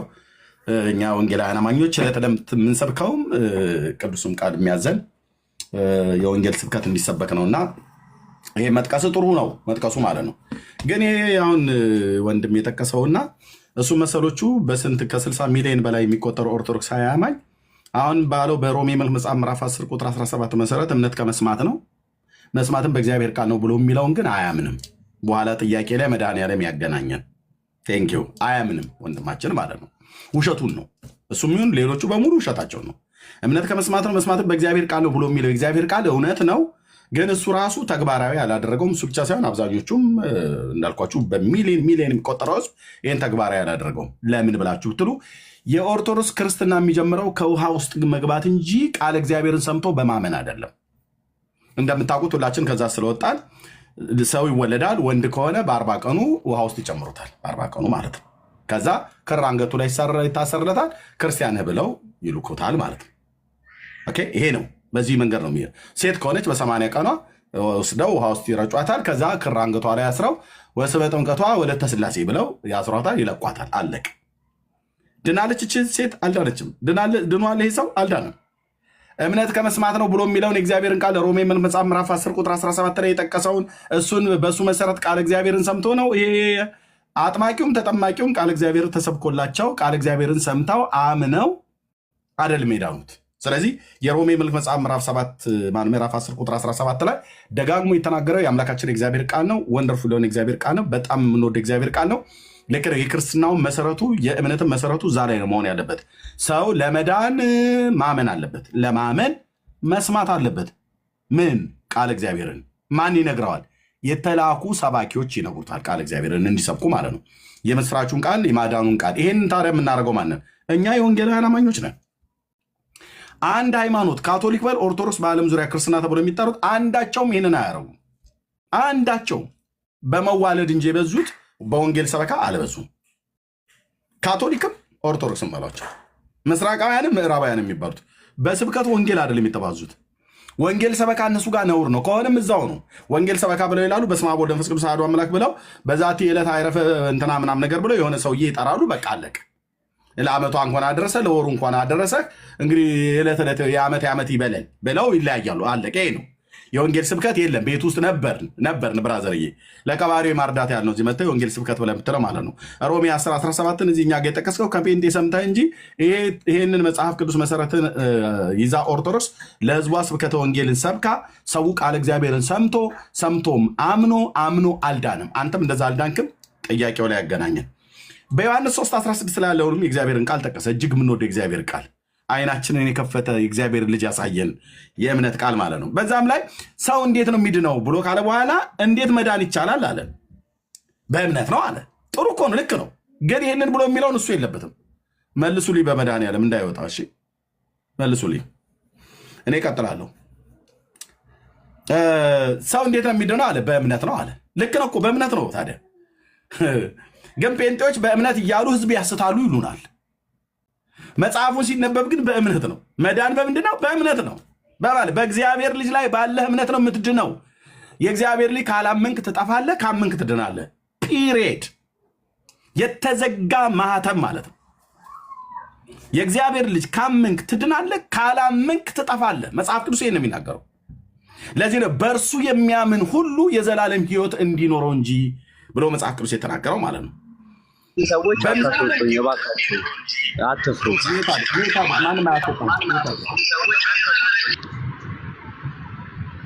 ሜት አድርግ።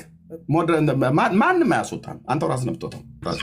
እያስወጣችሁኝ ሹሽ ማንም አያስወጣም። ብራዘር አንዴ ላውራ። ውይይት አይደለ የኔ ነው ደቂቃ። ኦኬ እኔ ነኝ እያወራሁት ያለው። ሜት አድርግ። እያስወጣችሁኝ ምንድን ነው? ሜት አድርግ። ማንም አላስወጣም። ደቂቃውን ሜት አድርግ። አንተ ምን ተፈርቶ ትወጣለህ? ማን ያስወጣል? ራስህ ነው የምትወጣው። ስትወጣ ራስህ ትገባለህ ማለት መልሰህ። እሺ ሞዴሬተርን አንሳ እባክህ። ሞዴሬተርን ሚዩት አድርግ። ኦኬ ሚዩት አድርግ። ይገባኛል። አሁን ወደ ጥያቄ ልንገባ ስለሆነ ሰማይ ምድሩ ዞሮብን ሊሆን ይችላል። ሚዩት አድርግ። ማንም አያስወጣ የለም፣ አያስወጣም። ለምን አስወጣለን? ለምን አስገባለን? ዲቤት እኮ ነው። ዲቤት ብለህ ራስህ ጠርተህ ጀምረሃል። አሁን ደቂቃዬን እኔ ሪባትል ጊዜ ልጠቀምበት። ቴንኪው። ስለዚህ በዮሐንስ 3:16 ላይ በእርሱ የሚያምን ሁሉ የዘላለም ሕይወት እንዲኖረው ብሎ የሚለው መዳን በምንድን ነው? በእምነት ነው አለ። እዚህ ጋር ልክ ነው እኮ አሁን ይህን ትክክል ብሏል። ግን ይህንን ቃሉ ያለው ትክክል የሆነውን እሱ ግን ትክክል አይደለም። ይሄ ልጅም ይሁን ሌሎቹ አልዳኑም፣ ገና መዳንን አላገኙም። ኦርቶዶክሳውያን የዘላለም ሕይወት የላቸውም። እንዲኖራቸው ግን ወንጌል እንሰብካለን። ካቶሊካውያን የዘላለም ሕይወት የላቸውም። እንዲኖራቸው ግን ወንጌል እንሰብካለን። ጆቫ ዊትነስ፣ ኦንሊ ጂሰስ፣ ሙስሊም፣ አይሁዳውያን በማንም የዘላለም ሕይወት የላቸውም፣ ሊያገኙም አይችሉም። ኢየሱስን እናምናለን ብለው ይላሉ እንጂ ያመኑት ኢየሱስ የዘላለም ሕይወት እንደሚሰጣቸው እንኳን እርግጠኛ አይደለንም። በኋላ ጥያቄ ላይ ስጠይቅ ተሰሙታላችሁ፣ የሚመልሰው ማለት ነው አባቶቹ ያስተማሩትን። እሺ እናምን አለ። እኛ ሰው በኢየሱስ ክርስቶስ ሲያምን ይድናል ብለን እናምናለን አለ። ጥሩ ልክ ነው። ቤተክርስቲያኒቱ እኮ እንደዛ ትላለች። ይህንንማ በቅዳሴ ላይ ዘየአምን በወልድ ቦ ሕይወት ዘላለም ብላ ትላለች። ይህንን ብላ የምትለዋ ይህንን ብላ የምትለዋ ቤተክርስቲያን ይህንን የሚያዜመው ቄስ ግን ራሱ በኢየሱስ ክርስቶስ አምኖ የዳነ አይደለም። ይህንን የሚያዜመው ዲያቆን በኢየሱስ ክርስቶስ አምኖ የዳነ አይደለም። መዳኑንም አይመሰክርም፣ እርግጠኛም አይደለም። እርግጠኛ ሊያደርገውም የሚችልም መንፈስ የለውም፣ ውስጡ አልተቀበለም። በእግዚአብሔር መንፈስ ቅዱስ እርግጠኛ አልሆነም። አባት ብሎ የሚጮህበት የልጁ መንፈስ በውስጡ ስለሌለ የዘላለም ሕይወት እንዳለው እርግጠኛ አይደለም። ቄሱም ጳጳሱም ማንም ከላይ ጀምረህ ከፓትርያርኩ ጀምረህ እስከ ተራው ምእመን ድረስ በተባለው ላይ የላቸውም የዘላለም ሕይወት። ግን በየመጽሐፉ ላይ ከወንጌል ወስደው ከመልእክታት ላይ ወስደው ዘየአምን በወልድ ቦ ሕይወት ዘላለም ይላሉ። እና በወልድ የሚያምን የዘላለም ሕይወት አለው እያለ ነው ማለት ነው። በቃ አለቀ። 4 ነጥብ እኮ ዘጋው ታዲያ። ስለዚህ ሰው ለዘላለም ሕይወት ኢየሱስን ነው ማመን ያለበት ማለት ነው። ተራራ ውጣ፣ ሸለቆ ውረድ፣ በድንጋይ ውስጥ ሹለክ፣ ሙሽራው ድንጋይ ብለህ ተሸከመው፣ ገድል እዘል፣ የሙታን አጽም ሳም ተሸከም፣ መቃብር ላይ ደር ብሎ የሚል የለው። በኢየሱስ የሚያምን በልጁ የሚያምን የዘላለም ሕይወት አለው። በቃ አለቀ።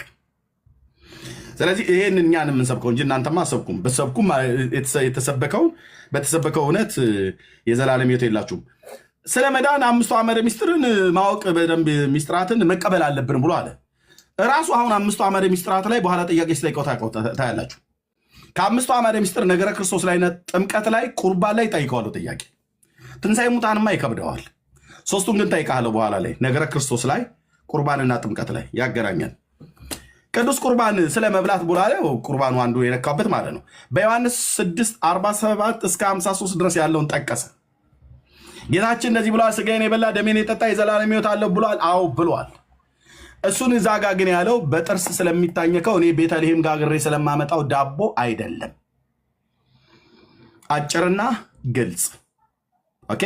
ዳቦ በእጅ ጋግሬ ቤተልሔም በሚባል ኦርቶዶክስ ዲያቆን በነበርኩበት ሰዓት ላይ ጋግሬ 3 ይህን የሚያካክል ዳቦ ጋግሬ የማመጣው ቄሱን ዛ እያድቦለቦለ የሚሰጥህ ስለሱ በጥርስ ስለሚታኘከውና በውሃ በአፍ ስለሚጠጣው የወይን ጭማቂ አይደለም። የዮሐንስ 6 የሚያወራው ማለት ነው። እሱንም በኋላ ጥያቄ ላይ እንገናኛለን። ቀለል አድርጌ ለፍልህ ራስ። ኦኬ። ስለዚህ አሁን ይሄ ሰው በእነሱ ቤተ እምነት በእምነት መዳን ይቻላል አይቻልም? የዘላለም ሕይወት ማግኘት ይቻላል አይችልም ይለዋል። ለኢየሱስ በእምነት መዳን መቻል አይቻልም ይለዋል። የአንድ ተራ ሰውዬ ግን መቃብር ነክተህ ትድናለህ ይለዋል። አንድ የዘላለም ሕይወት አለ ብለህ ትለው አለኝ ይልሃል። ግን አጥብቀህ ስጠይቀው የለኝም ይልሃል። ተጠምቀህ ድናል ብለህ ስትለው አዎ ይልሃል። ጥምቀት ያድናል ብለህ ስትለው አዎ ይልሃል። ከመጽሐፍ ቅዱስ አሳይም ብለህ ስትል አንድ አያሳይም። ቢያሳይም ያሳየ ጥቅስ አንተ በዚህ ጥቅስ መሰረት አምነህ ነው ወይ ተጠመቀው ብለህ ስትል የ40 ቀን ጥምቀት ለምን ታነሳብኛለህ ይላል። በኋላ እንገናኝ ጥያቄው ላይ ሰነገረ ደነስ ስለሆነ ማለት ነው። ስለ ዘላለም ሕይወት በስራ ይገኛል ብሎ ይላል። ሮሜ መልክ መጽሐፍ ምዕራፍ 2 ቁጥር 7 ላይ ቀደም በስራ ሕይወት ነው በመልካም በስራ በመጽናት የዘላለም ሕይወት እንዲገኝ ብሎ ቅዱስ ጳውሎስ የተናገረው ያንን ይጠቅሳል። አንተ አሁን በስራ የዘላለም ሕይወት አለው ብለህ ብትለው በስራዬ የት የሆነ መግቢያ እያለ ነው የሚያላዝነው። ማታ ማታ ጠብቀው ቤተክርስቲያን ማለት ነው። በዮሐንስ ወንጌል መጽሐፍ በዮሐንስ መልክ መጽሐፍ ምዕራፍ 3 ቁጥር 1 ላይ የእግዚአብሔር ልጆች ተብለን እንድንጠራ አብ እንዴት ያለውን ፍቅር እንደሰጠን እዩ ይላል። እግዚአብሔር ልጅነትን ሰጥቶናል ማለት ነው። አዎ ይሄን ልጅነት በማን በኩል ተቀበልከው ብለህ ስትለው በእመቤቴ በወላዲቴ በአዛኝቷ በርሪቷ ነው የሚለው። ከላይ እስከታች እነዚህ ነው የሚሉት። ወይ ደግሞ በጥምቀት ነው የሚልህ። ልጅነት በጥምቀት ይገኛል ብሎ የሚለውን የመጽሐፍ ቅዱስ ክፍል አንጡ ብለን ስንል ዮሐንስ 3:5 ነው። እሱም ስለዚህ ክፍል አይናገርም። የራሳቸው መጽሐፍት እንዳለ የሚያወራው ድብልቅልቅልቅ ያለ ምንድነው ሰነፍ ሴት የጎለጎለችው የክር ዳንቴል ይመስላል። ምንም መፍቻና እንትኑ የማይለይ ማለት ነው። ስለዚህም የልጅነትን ስልጣን አገኘን አብ እንዴት ያለውን ፍቅር እንደሰጠን እዩ እንዲሁም ነን ብሎ ያለው ማለት ነው። እኛ ግን እንዲህ እንላለን። እግዚአብሔር የዘላለምን ሕይወት ሰጥቶናል። አዎ ደግሞም የልጅነትን ስልጣን ሰጥቶናል። አዎ አሜን፣ ልክ ነው። እንዴት? ወደ ገዛ ወገኑ መጣ፣ የገዛ ወገኑ አልተቀበሉትም። ለተቀበሉት ሁሉ ግን በስሙ ለሚያምኑ ለእነሱ የእግዚአብሔር ልጆች የሆኑ ዘንድ ስልጣን ሰጣቸው ይላል። ቤካ ይሄ ልጅ ከወጣ ዛሬ ከአንተ ራስ ላይ አልወርድም። ወጥቶ ከቀረ ጥያቄ ላይ ስንደርስ ማለት ነው መልስልኝ። ቴንኪው። እንዳይወጣ አስወጡኝ እያለ ራሱ እየወጣ እንትን ይላል። ኦኬ። ስለዚህ በዮሐንስ 3:1 ላይ መጽሐፍ ቅዱስ እንደሚነግረን እግዚአብሔር የልጅነትን ስልጣን ሰጥቶናል። ይህም ልጅነት የሚገኘው ጌታን በመቀበልና በማመን ነው ብለን እንላለን። ስለዚህ እሱ ቅድም የተናገረውን በሙሉ ሪባትል ስለሆነ እንደዚህ አፍርሻለሁ ማለት ነው። አሁን ጥያቄና መልስ ጠይቅ ወንድማችን። ስንት ደቂቃ ይሆንልህ? ዋን 25 ደቂቃ ይሆን? ብራዘር እንዴት ነው? ራሱ ይወስን። እኔ ሁለቱ ቁረብስ ችግር የለውም። 20 ደቂቃ አድርግልንና 20 ደቂቃ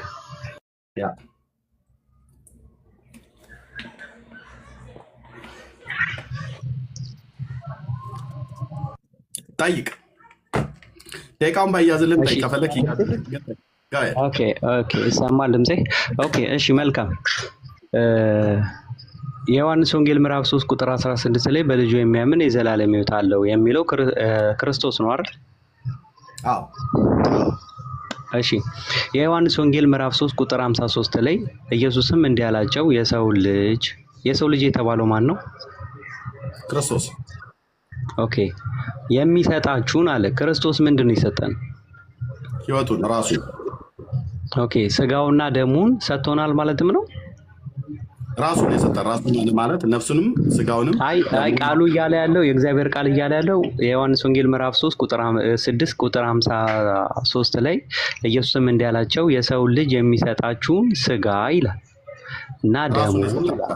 ኦኬ ስጋውና ደሙን ካልበላችሁ ካልጠጣችሁ በራሳችሁ ሕይወት የላችሁም ማለት የሚናገረው ክርስቶስ ነው አይደል? አዎ ክርስቶስ ነው የሚናገረው። ኦኬ ክርስቶስ የሚናገር ከሆነ የሚናገረው ነገር ውሸት ነው? እውነት ነው።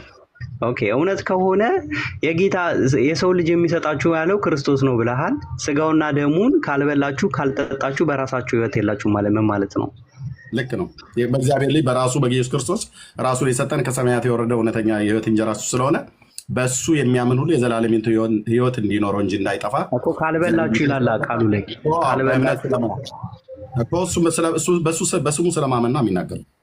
አይ በስሙ ስለማመን ካልበላችሁ ካልጠጣችሁ በራሳችሁ ሕይወት የላችሁም እያለ ያለው ክርስቶስ ነው። ያ መብላትና መጠጣት ቃሉ ላይ እኔ ወደ ገድል ወይም ደግሞ ወደ ቤተ እምነታችሁ ላይ አልሄድም። እንድንግባባ ቆይ አንዴ ሚውት አድርግ። እኔ የኔ ጥያቄ ሳት አይደል አትረበሽ።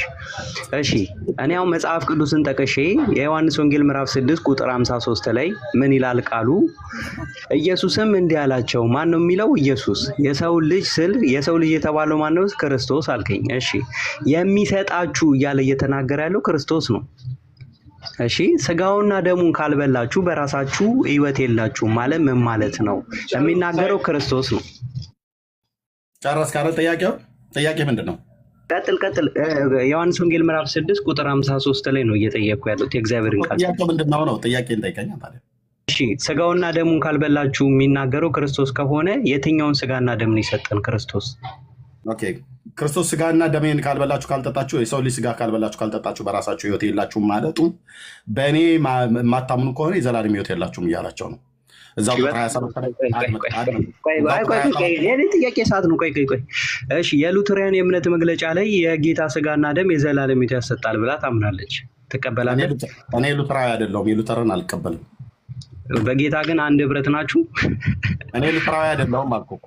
እሺ ሉተሪያን አልዳኑም? እኔ ሉተራዊ አይደለም። ጥያቄ አይደለም። ሉተሪያን አልዳኑም ወይ ብዬ ነው እየጠየቅኩ ያለው። አይመለከተኝም። ሉተራዊ ወንጌልን ላልተመለከተ ሰው ወንጌልን ትሰብክላችኋለህ? ለሉተሪያን አይመለከተኝም። በዚህ ጉዳይ ላይ የሰው ስጋ በልተህ ጥያቄ ጠይቃለህ። እሺ አይ ጌታ አትመልሰውም። ይሄንን መቼም አውቃለሁ። የኔ ጥያቄ ሰዓት ነው። እባክህ አትረብሽ፣ እባክህ ተረጋጋ። እሺ ጌታ የዮሐንስ ወንጌል ምዕራፍ 6 ቁጥር 54 ላይ ስጋዬን የሚበላ ደሜን የሚጠጣ የዘላለም ሕይወት አለው። ተናጋሪው ክርስቶስ ነው አይደል? ጠየቀኝ። መሐመድ አይደለም ተናጋሪው፣ ክርስቶስ ነው። እዚህ መጽሐፍ ቅዱስ ላይ የሚናገረው በሙሉ ክርስቶስ ነው። ክርስቶስ ነው። እሺ ተናጋሪው ክርስቶስ ከሆነ ክርስቶስን ማረም እንችላለን? እናንተ አይታረምም። እሱ እኛን ያርመናል እንጂ አይታረምም። እሺ ስጋዬን የሚበላ ደሜን የሚጠጣ የዘላለም ሕይወት አለው ብሎ የሚናገረው ክርስቶስ ከሆነ አንተ ክርስቲያን ከሆንክ የክርስቶስን ቃል አሜን ብለህ ትቀበላለህ? እቀበላለሁኝ። መጽሐፍ እንደዚህ ብሎ ስለሚል ማለት ነው። ቆይ አይ ጌታ እያለ ያለው የዘላለም ሕይወት ያሰጣል እያለ ያለው ምንና ምን የሚያደርግ ነው ያለው ጌታ? ቆይ ጥያቄ ሰዓት ነው። እባክህ ተረጋጋ፣ አትረብሽ። ስለዚህ ስጨርስ ትነግረኛለህ እኮ እኔ እየጠየቅኩ ያለሁት። ተረጋጋ እባክህ፣ አትረብሽ፣ ደቂቃ አትብላ። አሁን ተናጋሪው የእግዚአብሔር ቃል ከሆነ ተናጋሪው ክርስቶስ ከሆነ ስጋዬና ደሜን የሚጠጣ የዘላለም ሕይወት አለው ያለው ክርስቶስ ከሆነ አንተ የክርስቶስ ተቃዋሚ ነህ? ክርስቶስ ተቃዋሚ አይደለም ያልክ ስለሆነ ማለት ነው።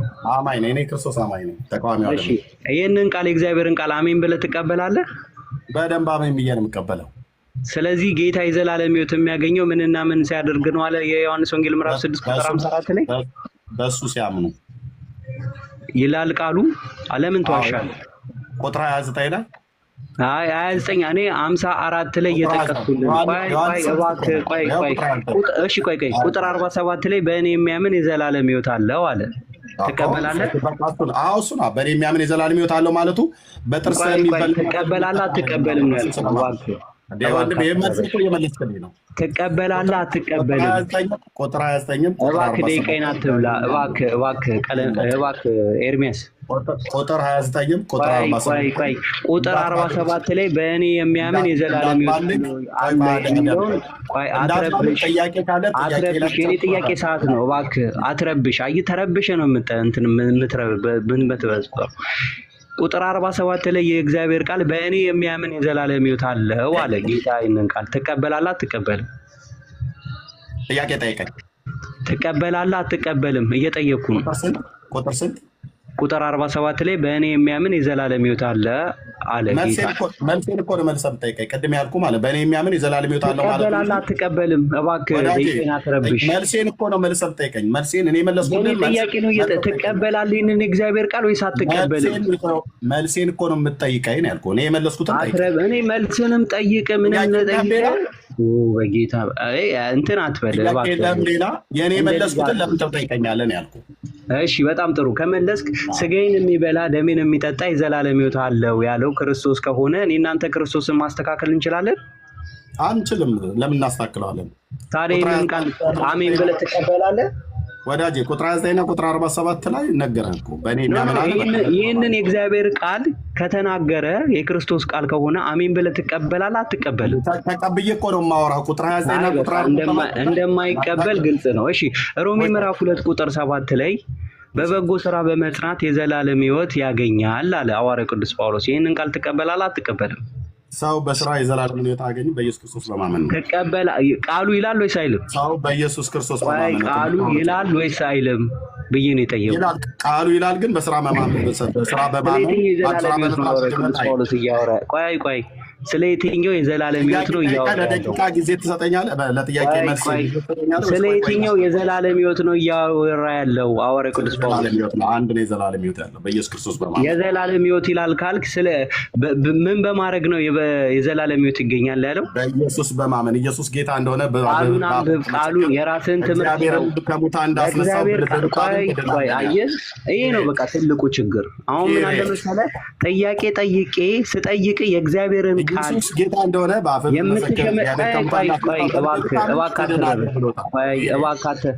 የጥያቄ ሰዓት ነው። ቆይ እየረበሽክ ነው። ምንድን ነው ታዲያ? የጥያቄና መልስ ነው። አሁን እየጠየቅኩ ነው አይደለ? ስለዚህ ለምን አትረጋጋም? እባክህ ተረጋጋ። አንተ ያለው መንፈስ በጌታ በእግዚአብሔር ስም ገስጽ። ቆይ አንዴ እባክህ ተረጋጋ። አሁን ይህ የእግዚአብሔር ቃል ሮሜ ምዕራፍ 2 ቁጥር 7 ላይ በበጎ ስራ በመስራት ምስጋናና ክብርን የማይጠፋን የዘላለም ሕይወት ይሰጣችኋል ጳውሎስ ይላል ወይስ አይልም? ቃሉ ይላል ግን በስራ መዳን አይደለም። ቆይ ተርጉምልኝ አላልኩም። እባክህ ኧረ እባክህ አይ በቃ አንተ ምንም እንትን የምትል ሰው አይደለም። ለእግዚአብሔር ቃል ታማኝ አይደለም። ቆይ እኔ አሁን የእግዚአብሔርን ቃል ጠቅሼ ሌላ ጥያቄ ከአንተ ጋር ምንም እንትን የጠየቁ የእግዚአብሔር ቃል ነው አይደለ? ይላል። እኔ ዋሽቻለሁ ወይስ አላሸውም? ይህ የእግዚአብር ቃል እኔ የእግዚአብሔር ቃል እንደሚል እኮ ነበርኩ። ጥያቄ የለ ቆይ ተውና ጠይቅ እኮ አልኩህ። ጠይቀኝ። የሐዋርያት የሮሜ መጽሐፍ ሰው በስራ የዘላለም ሕይወት ያገኛል ብሎ አንዴ ተረጋጋ። ቆይ እኔ ነኝ እየጠየቅኩ ያለሁት እኔ እናንተ። ቆይ ኧረ እባክህ ተረጋጋ። ምን ሆነ የምትረበሸው? እኔ አምነህ እንድትቀበል ነው። ምክንያቱም ሮሜ ምዕራፍ 2 ቁጥር 17 ላይ እምነት ከመስማት ነው መስማትም የእግዚአብሔርን ቃል ነው ስለሚል ይህንን የእግዚአብሔርን ቃል የማትቀበል ከሆነ ውይይቱ ለምን ያስፈልጋል? ወንድማችን ኤርሚያስ መዳን እንዲሆንልህ ነው።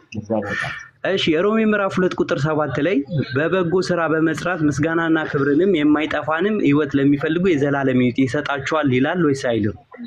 በስራ እንዳይጸድቅ እንመሰክራለን ብሎ ስላለ ቅዱስ ጳውሎስ መልእክቱ እርስ በርስ አይምታታም። ሰው በስራ የዘላለምን ሕይወት አያገኝም። በስራ ቢያገኝ ነው እኔ ይላል ሮሜ ምዕራፍ 2 ቁጥር 7 ነው። ለጠየቀኝ ጥያቄ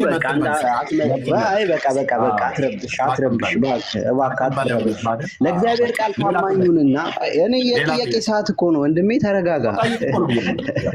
አሁን እየጠየቅኩ ነው። በአንድ ጥያቄ እንደዚህ አትረብሽ። ገና ብዙ ጥያቄ እኮ ነው የምጠይቅህ። ለምን ትበጠብጣለህ? ቃሉ ይላል ወይስ አይልም?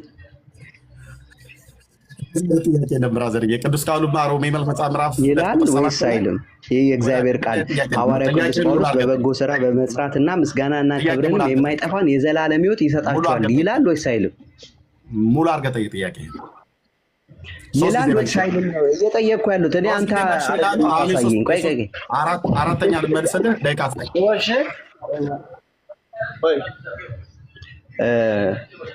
ይላል ወይስ አይልም? እባክህ ለምን አትመልስም? ለእግዚአብሔር ቃል እንኳን ለምን ክብር አይኖርም? እሺ አሁን ለአራተኛ ጊዜ የምትመልስለት ሮሜ መልክ መጽሐፍ ምዕራፍ 2 ቁጥር 7 ላይ ሰው በመልካም ስራ ቢጫኑ እየመለስኩልህ ነው። ኧረ እባክህ የእግዚአብሔርን ቃል አንብብና የኔ ጥያቄ ሰዓት ነው። አትረብሽ እባክህ።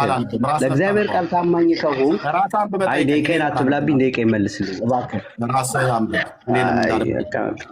አንተ እሺ ወጣ ማለት ነው። አያችሁ፣ ተመለስ፣ ኧረ ተመለስ እንዴ! ወጣ ማለት ነው። ነፍስ ከስጋ እስክትላቀቅ ነበር። ቀጥሎ ያለው እንደዚህ ነው። ዲቤት አቋርጣ የምትወጣው ማለት ነው። ጥያቄ ቀጥዬ ምን አይነት አይቀጡ ቅጣት እንደምቀጣ ስለምታውቅ እንደዚህ ወጣ ማለት ነው። ና ተመለስ፣ ጠይቅ። ሮሜ መልክ መጽሐፍ 3 ጊዜ ምዕራፍ 2 ቁጥር 7 ጠይቃል። 3 ጊዜ መልሼልሃለሁ። ቪዲዮ መስማት ትችላለህ። ቀጥለ ከፈለክ አራተኛ ጊዜ መልስላለሁ። እና ተመለስና ናግባ። ኦርቶዶክስ ማለት እንደዚህ ፈርጥጦ መሮጥ ማለት ነው። ስትሳደብ የነበረው እኔ ነኝ። አሁን ድጋሚ እኔ እጠይቅሃለሁ በተራዬ ቤካ ከአንተ ራስ ላይ አልወርድም። ልጅ ፈልግ አምጣ። ቆይ ብሎ እኮ ወጣ። ዲቤት አቋርጦ የሚወጣ ኦርቶዶክስ በጣም በነገራችን ላይ የምር ነውር ነው። ናግባ ጥያቄ አልተመለሰም ካል ከአንተ ሌላ ጥያቄ ነው ወይ ሌላ ጥያቄ ተሻገር። አለቀ በቃ። የውይይት ህግ አቅም እንደ ልጁ ናግባ ልክ የላለው ናግባ። ኧረ በስመ አብ! ወይ ውርደት እና ጠፋ፣ ሙሉ ለሙሉ ጠፋ። በቃ ይወጣል። ወይኔ በላቸው ይወጣል። እኔም ገምቻለሁ ይወጣል። ምን ሆናችሁ ነው ወንድሞች? 18 ደቂቃ የሰጣችሁ 20 ደቂቃ የሰጣችሁት እንዴ? ያለችው 3 ጥያቄ ናት።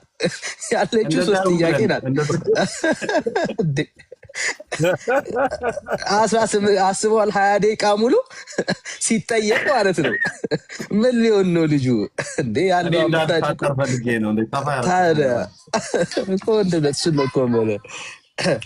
ሲያስበው ጨነቀው። ገና እሱ ጨረሰው ጥያቄውን። በቃ 3 ደቂቃ ነበር፣ 3 ጥያቄ ነበረች። እሷን 3 ጥያቄ አሁን ተፋት። ከዛ ሌላ ጥያቄ የለው። ከዛ አንተ ደግሞ 18 20 ደቂቃ ሙሉ ልትጨምቀው ነው። ስለዚህ ያለው አማራጭ በጊዜ እቺ 3 ደቂቃ ተጠቅሞ ማምለጥ ነው ያለው። አመለጠ ማለት ነው። የራሱን እኮ ደቂቃ እንኳን አልጨረሰውም። የራሱን ደቂቃ አልጨረሰም። ብርክዬ እንኳን ደህና መጣ። ደግሞ እያስወጡኝ ነው ሞዴሬተሮች ምናምን ነገር ያለ ባይዘይ ግን ሻይ እንትን ነው ተፈላል። እንደዚህ አይ እንትን ነው ኤክሴሲቭ ፎርስ ኢን ሰልፍ ዲፌንስ የሚል ነገር አለ አይደለም? ከመጠን በላይ ያለፈ ራስን መከላከል እንደዛ ነው የሆነው ነገርየው። አሁን እኮ እሱ ቡጥ ይዘርግቶ አንተ ሽጉጥ እንደመምዘዝ ብለው እና አይገናኝም ነገርየው። ከባድ ነው። እሺ እንደዚህ እናድርግና ብርክዬ ይቀጥል። እዚህ ያላችሁ ዩቲዩበሮች ቀርታችሁት ለበትክክል የጥያቄና መልስ ጊዜ ፈርጥጦ የወጣ የኦርቶዶክስ ተሟጋች ብላችሁ ዲቤተር ብላችሁ በትልቁ ሰጣችሁ ጻፉት። ዩቲዩብ ላይ የምታስቀምጡ ዲቤት ገጥሞ ጥያቄ መልስ ላይ የሸሸ የኦርቶዶክስ ተሟጋች ብላችሁ ጻፉበት። ላው ላይ ሰው ይስማ፣ አስቀምጡ። ቴንኪው፣ ተባረኩ። ብርክዬ እንኳን ደህና መጣ። እንደና ቆያችሁ። ሰላም ብያለሁ ሁላችሁንም። ኤርሚ፣ ቤካ፣ ሰናይ፣ ከፌ፣ መሲ፣ ዳኒ፣ ክርስቲያን ወንድምቶች ሁላችሁንም ሰላም ብያለሁ። ከእግዚአብሔር ከአባታችን ከጌታም ከኢየሱስ ክርስቶስ ጸጋ ሰላም ከእናንተ ጋር ይሁን። መጀመሪያ መጠየቅ ነበረብህ እያልኩ እያሰብኩ ነበር። ምክንያቱም በህጉ መሰረት የሚጠየቀውን ጥያቄ ስለሚያውቅ ሊቀመጥ አይችልም። ያነሳቸው ሀሳቦች በነገረ ድህነት ሊመለሱ ማይችሉ አይደለም። እሱ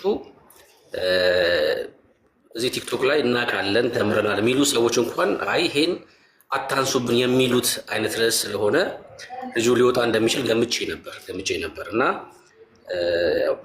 ሊያነሳ የሚችለው ሮሜ መጽሐፍ ምዕራፍ 2 ብቻ እንደሆነ ገምቻለሁ። ማለት ከድነት በስራ ሊዳን ይቻላል ብሎ ሊያነሳ የሚችለው ጥቅስ ግን እሱ እንደሚለው አይደለም። ክፍሉ እየተናገረ ያለው ሰው በስራ ይድናል አይደለም እያለ ያለው እንደዛ አይደለም እየተናገረ ያለው።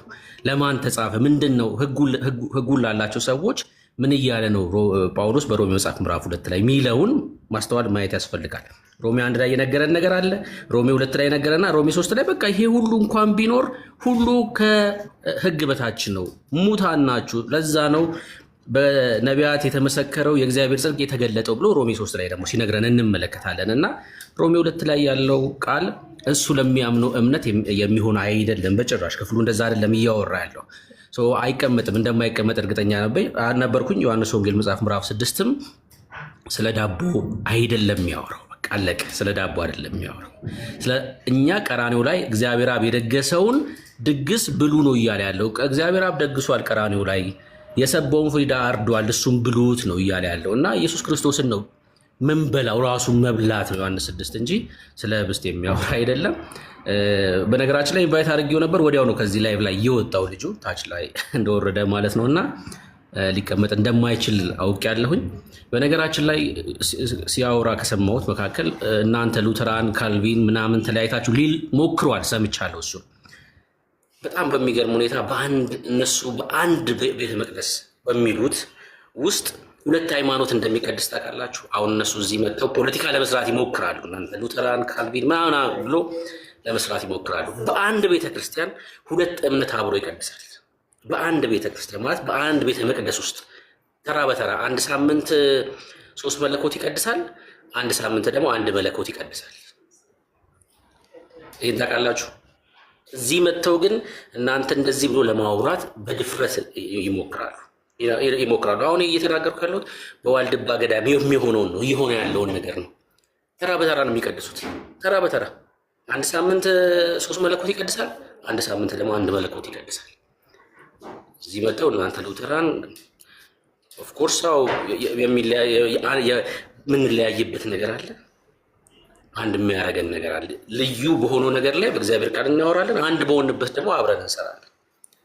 በቃ እሱ ነው ያለው። በነገረ ድነት መጥታችሁ መዳኑን እርግጠኛ ያልሆነ ሰው መጥቶ ከዳነ ሰው ጋር ሲያወራ በራሱ ልክ ሊሆን አይችልም። መዳኑን እርግጠኛ ያልሆነ ሰው ሲሞት ወዴት እንደሚሄድ የማያውቅ ሰው እርግጠኛ ከሆነ ሰው ጋር ዲቤት ሲያደርግ ማለት ነው። ህይወት ነው የሚያስፈልገው። እንማር ድነሃል ነው የሚባል አሁን አልዳንኩም ይላል። መዳኛ መንገዶችን እኮ ሲዘረዝር ነበር እኮ ኢየሱስ፣ ውሃ፣ የጌታ እራት እንደዚህ ሲዘረዝር አላ። እሺ እነዚህ ሁሉ አድነው እንኳን አይ አልዳንኩም ነው የሚልክ መጨረሻ ላይ አልዳንኩም እና አይ አላውቅም ይላል። ኤርሚን ብትጠይቁትስ በክርስቶስ ኢየሱስ የዘላለም ህይወት አለኝ ብሎ በእርግጠኝነት ይናገራል። ሰው የዳነ ሰው በብርሃን ያለ ሰው በእግዚአብሔር መንግስት ውስጥ ያለ ሰው ከጨለማ በሞት መካከል ካለ ሰው ጋር ራሱ ዲቤት ሊያደርግ አይገባም። መዳን ያለበት ወደ ህይወት መምጣት ነው ያለበት ልጁ። እርግጠኛ መሆን መቻል። እርግጠኛ ሳትሆን እርግጠኛ ከሆነ ሰው ጋር እንዴት ዲቤት ታደርጋለህ? ለዛ ነው ሩጡ የወጣው መልስ እንደሌለው እርግጠኛ ስለሆነ ነው። ኤርሚ ያነሳቸውን እነዛን በገድላቱ ላይ የሚናገሩትን የመድኃን ትምህርቶች በድጋሚ ሊነሱ ይገባሉ። አሁንም ሊነገር ይገባል።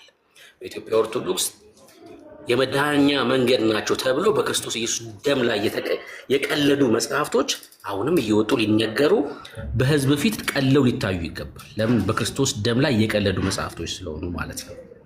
በክርስቶስ ኢየሱስ ደም ላይ የቀለዱ መጽሐፍቶች። በጭስ የዘላለም ሕይወት ታገኛለህ። እግዚአብሔር ተክዶ በአቦ የዘላለም ሕይወት ታገኛለህ። እግዚአብሔር ተክዶ ማርያም ፊቷን ቦጫጭቃ ታስገባሃለች። እነዚህ ሁሉ እኮ በኢትዮጵያ ኦርቶዶክስ መጽሐፍቶች ላይ ያሉ የመዳኛ መንገዶች፣ ተስፋዎች ናቸው። ይህን እንዴት ነው ታዲያ ከክርስቲያን ፊት ቆሞ ዲፌንድ ሊያደርግ የሚችለው? አይችልም። ለዛ ነው ሩጦ የሚሄደው። ጌታ ይባርክ ኤርሚሻ። ሌላም እንደዚሁ ካለ ምናልባት ገብቶ አሁን ሌላ 20 ደቂቃ የሚሰጠው ሳይሆን የተነሳው ሀሳብ ላይ መልሰን ያለኝ ይሄ ትምህርት ልክ ነው የሚል ሰው ካለ ግን መግባት ይችላል። በእናንተ በኩል ያነሳችሁት የመዳን መንገዶች ትክክል ናቸው፣ እኔ መመለስ እችላለሁ የሚል ኦርቶዶክሳዊ ካለ አሁንም መግባት ይችላል። እንመልሳለን ሊል የሚችል ሰው ካለ ማለት ነው። ግን አይገቡም አውቃለሁ። ባይገቡም ግን እንናገራለን። ባይገቡም በጋን ጣቢ እኮ ነው በእንስራ በጋን ጣቢ ትድናለህ ተብሎ ተጽፏል። ከመሆን አሁን የጠላ መንፈስ ነው። የጠላ በእውነት ነው የምላችሁ የጠጮች ማህበር መንፈስ በጋን ጣቢ ትድናለህ እንደዚህ ተብሎ ተጽፏል። ድርሳነ መስቀል አሁን እንዴት ነው ዲፌንድ የሚያደርገው? ይህን ገብቶ ማለት ነው ዲፌንድ ሊያደርግ አይችልም። እችላለሁ አይ የጻፉትን እንደ እግዚአብሔር ቃል መመለስ እችላለሁ የሚል ሰው ካለ ግን አሁን በሩ ክፍት ነው። ኤርምሻ ተባረክ።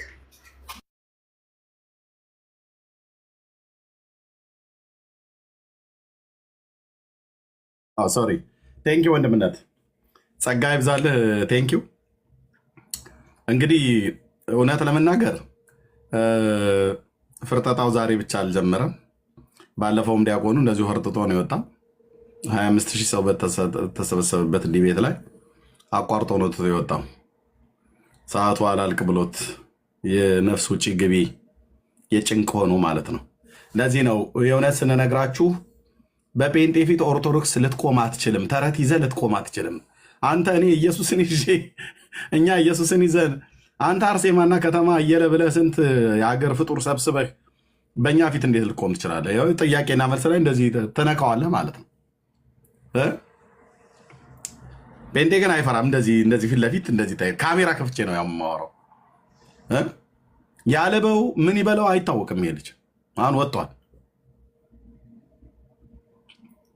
በቃ ሁለተኛ አይቀጡ ቅጣት ቀተን ለሚመጣው ትውልድ ማስተማሪያ አንድ ኦርቶዶክስ እኮ አልኩ። ኑ ግቡ እስኪ ሌሎቻችሁ አላችሁ አይደል? ተደብቃችሁ ሰሙ ነበር። ኑ ግቡ። ነገረ ድነት ላይ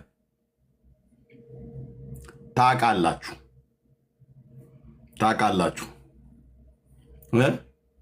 መብረቃዊ ጥቃት የሚባለው ነገር እንደሚወርድበት አውቃለህ፣ በእውቀት ማለት ነው።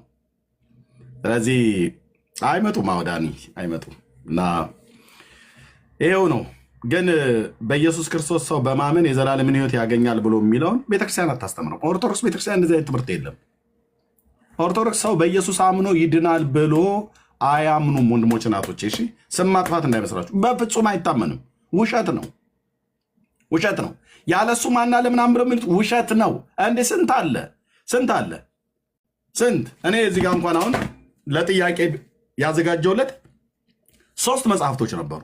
ያለሱ ማን አለ? እነዚህና ሌሎች መጽሐፍቶች የዘላለምን ሕይወት ማለት ነው።